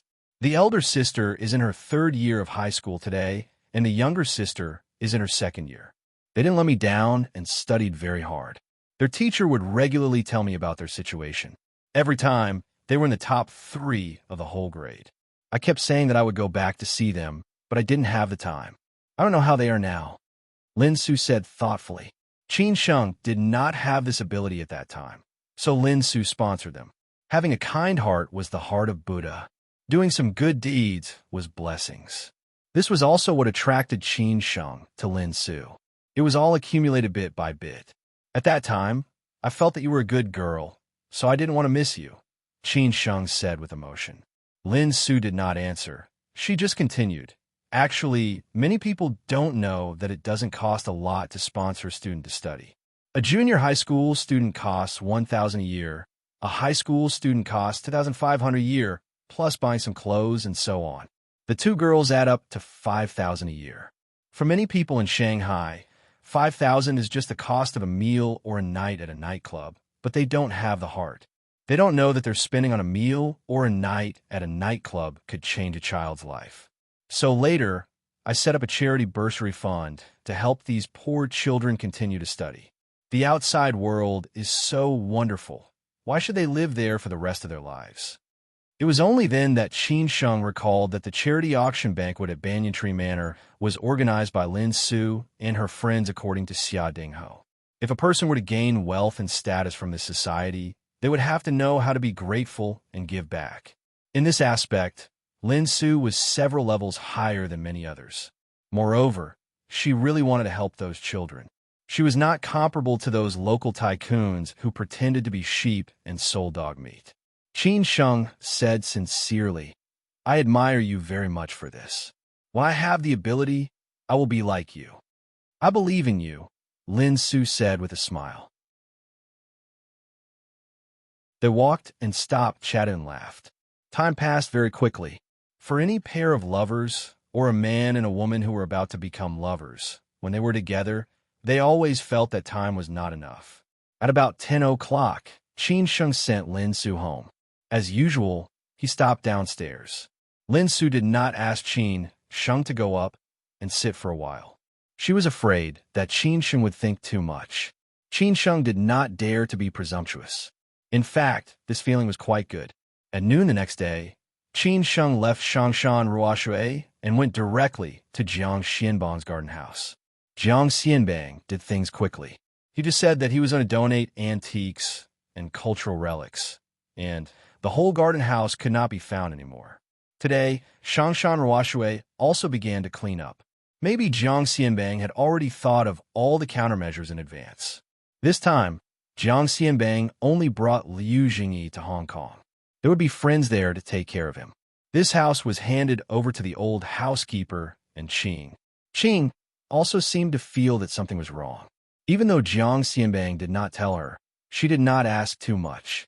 Qin Sheng and Qing wanted to send Jiang Xianbang to the airport, but Jiang Xianbang refused. Maybe he did not want people to notice, or maybe he did not want to feel the atmosphere of parting. After all, he did not know when he would come back. "I'll leave Shanghai to you."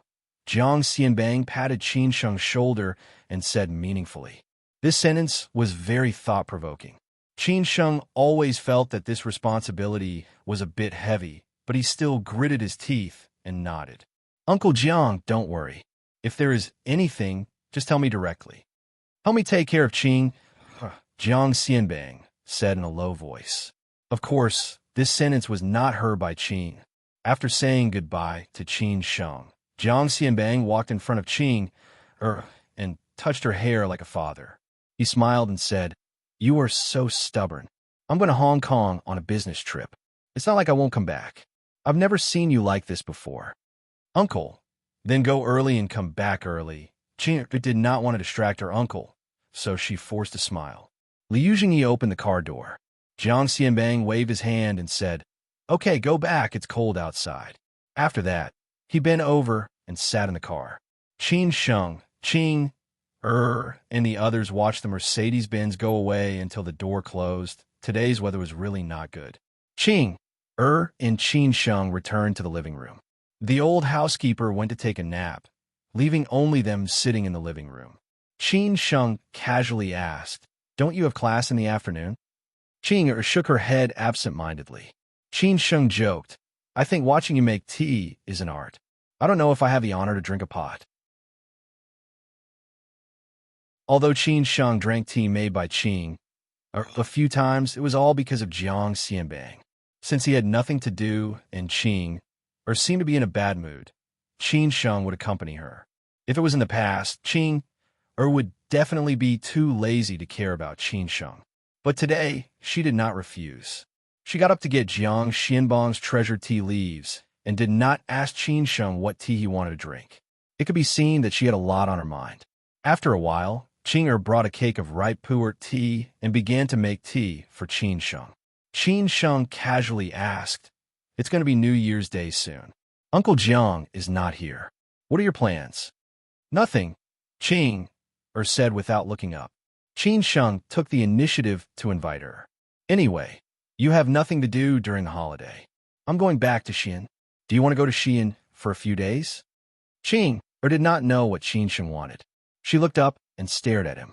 You know I have nothing to do? Do you think I'm as free as you? Qin Sheng had no temper and could only smile bitterly. But in his heart, he said, if it wasn't for Uncle Jiang asking me to take care of you and worry about you staying in Shanghai, I wouldn't even care about you. Not long after, a pot of pu'er was ready. Qing poured a cup for Qin Sheng. Qin Sheng picked up the cup and smelled it first before tasting it. He did not know whether Jiang Xianbong's tea or Qing Er's tea skills were good. He said good tea. Qing murmured a few words. Qin Sheng was puzzled. What are you talking about? Nothing. Qing shook her head. Obviously, she was scolding Qin Sheng. Naturally, she could not let Qin Sheng know. After drinking 2 cups of tea, Qing slowly said, what happened to Uncle Jiang? What do you know? Qin Sheng was stunned for a moment. Then he understood why this lady was willing to make tea for him. It turned out that she was asking for information.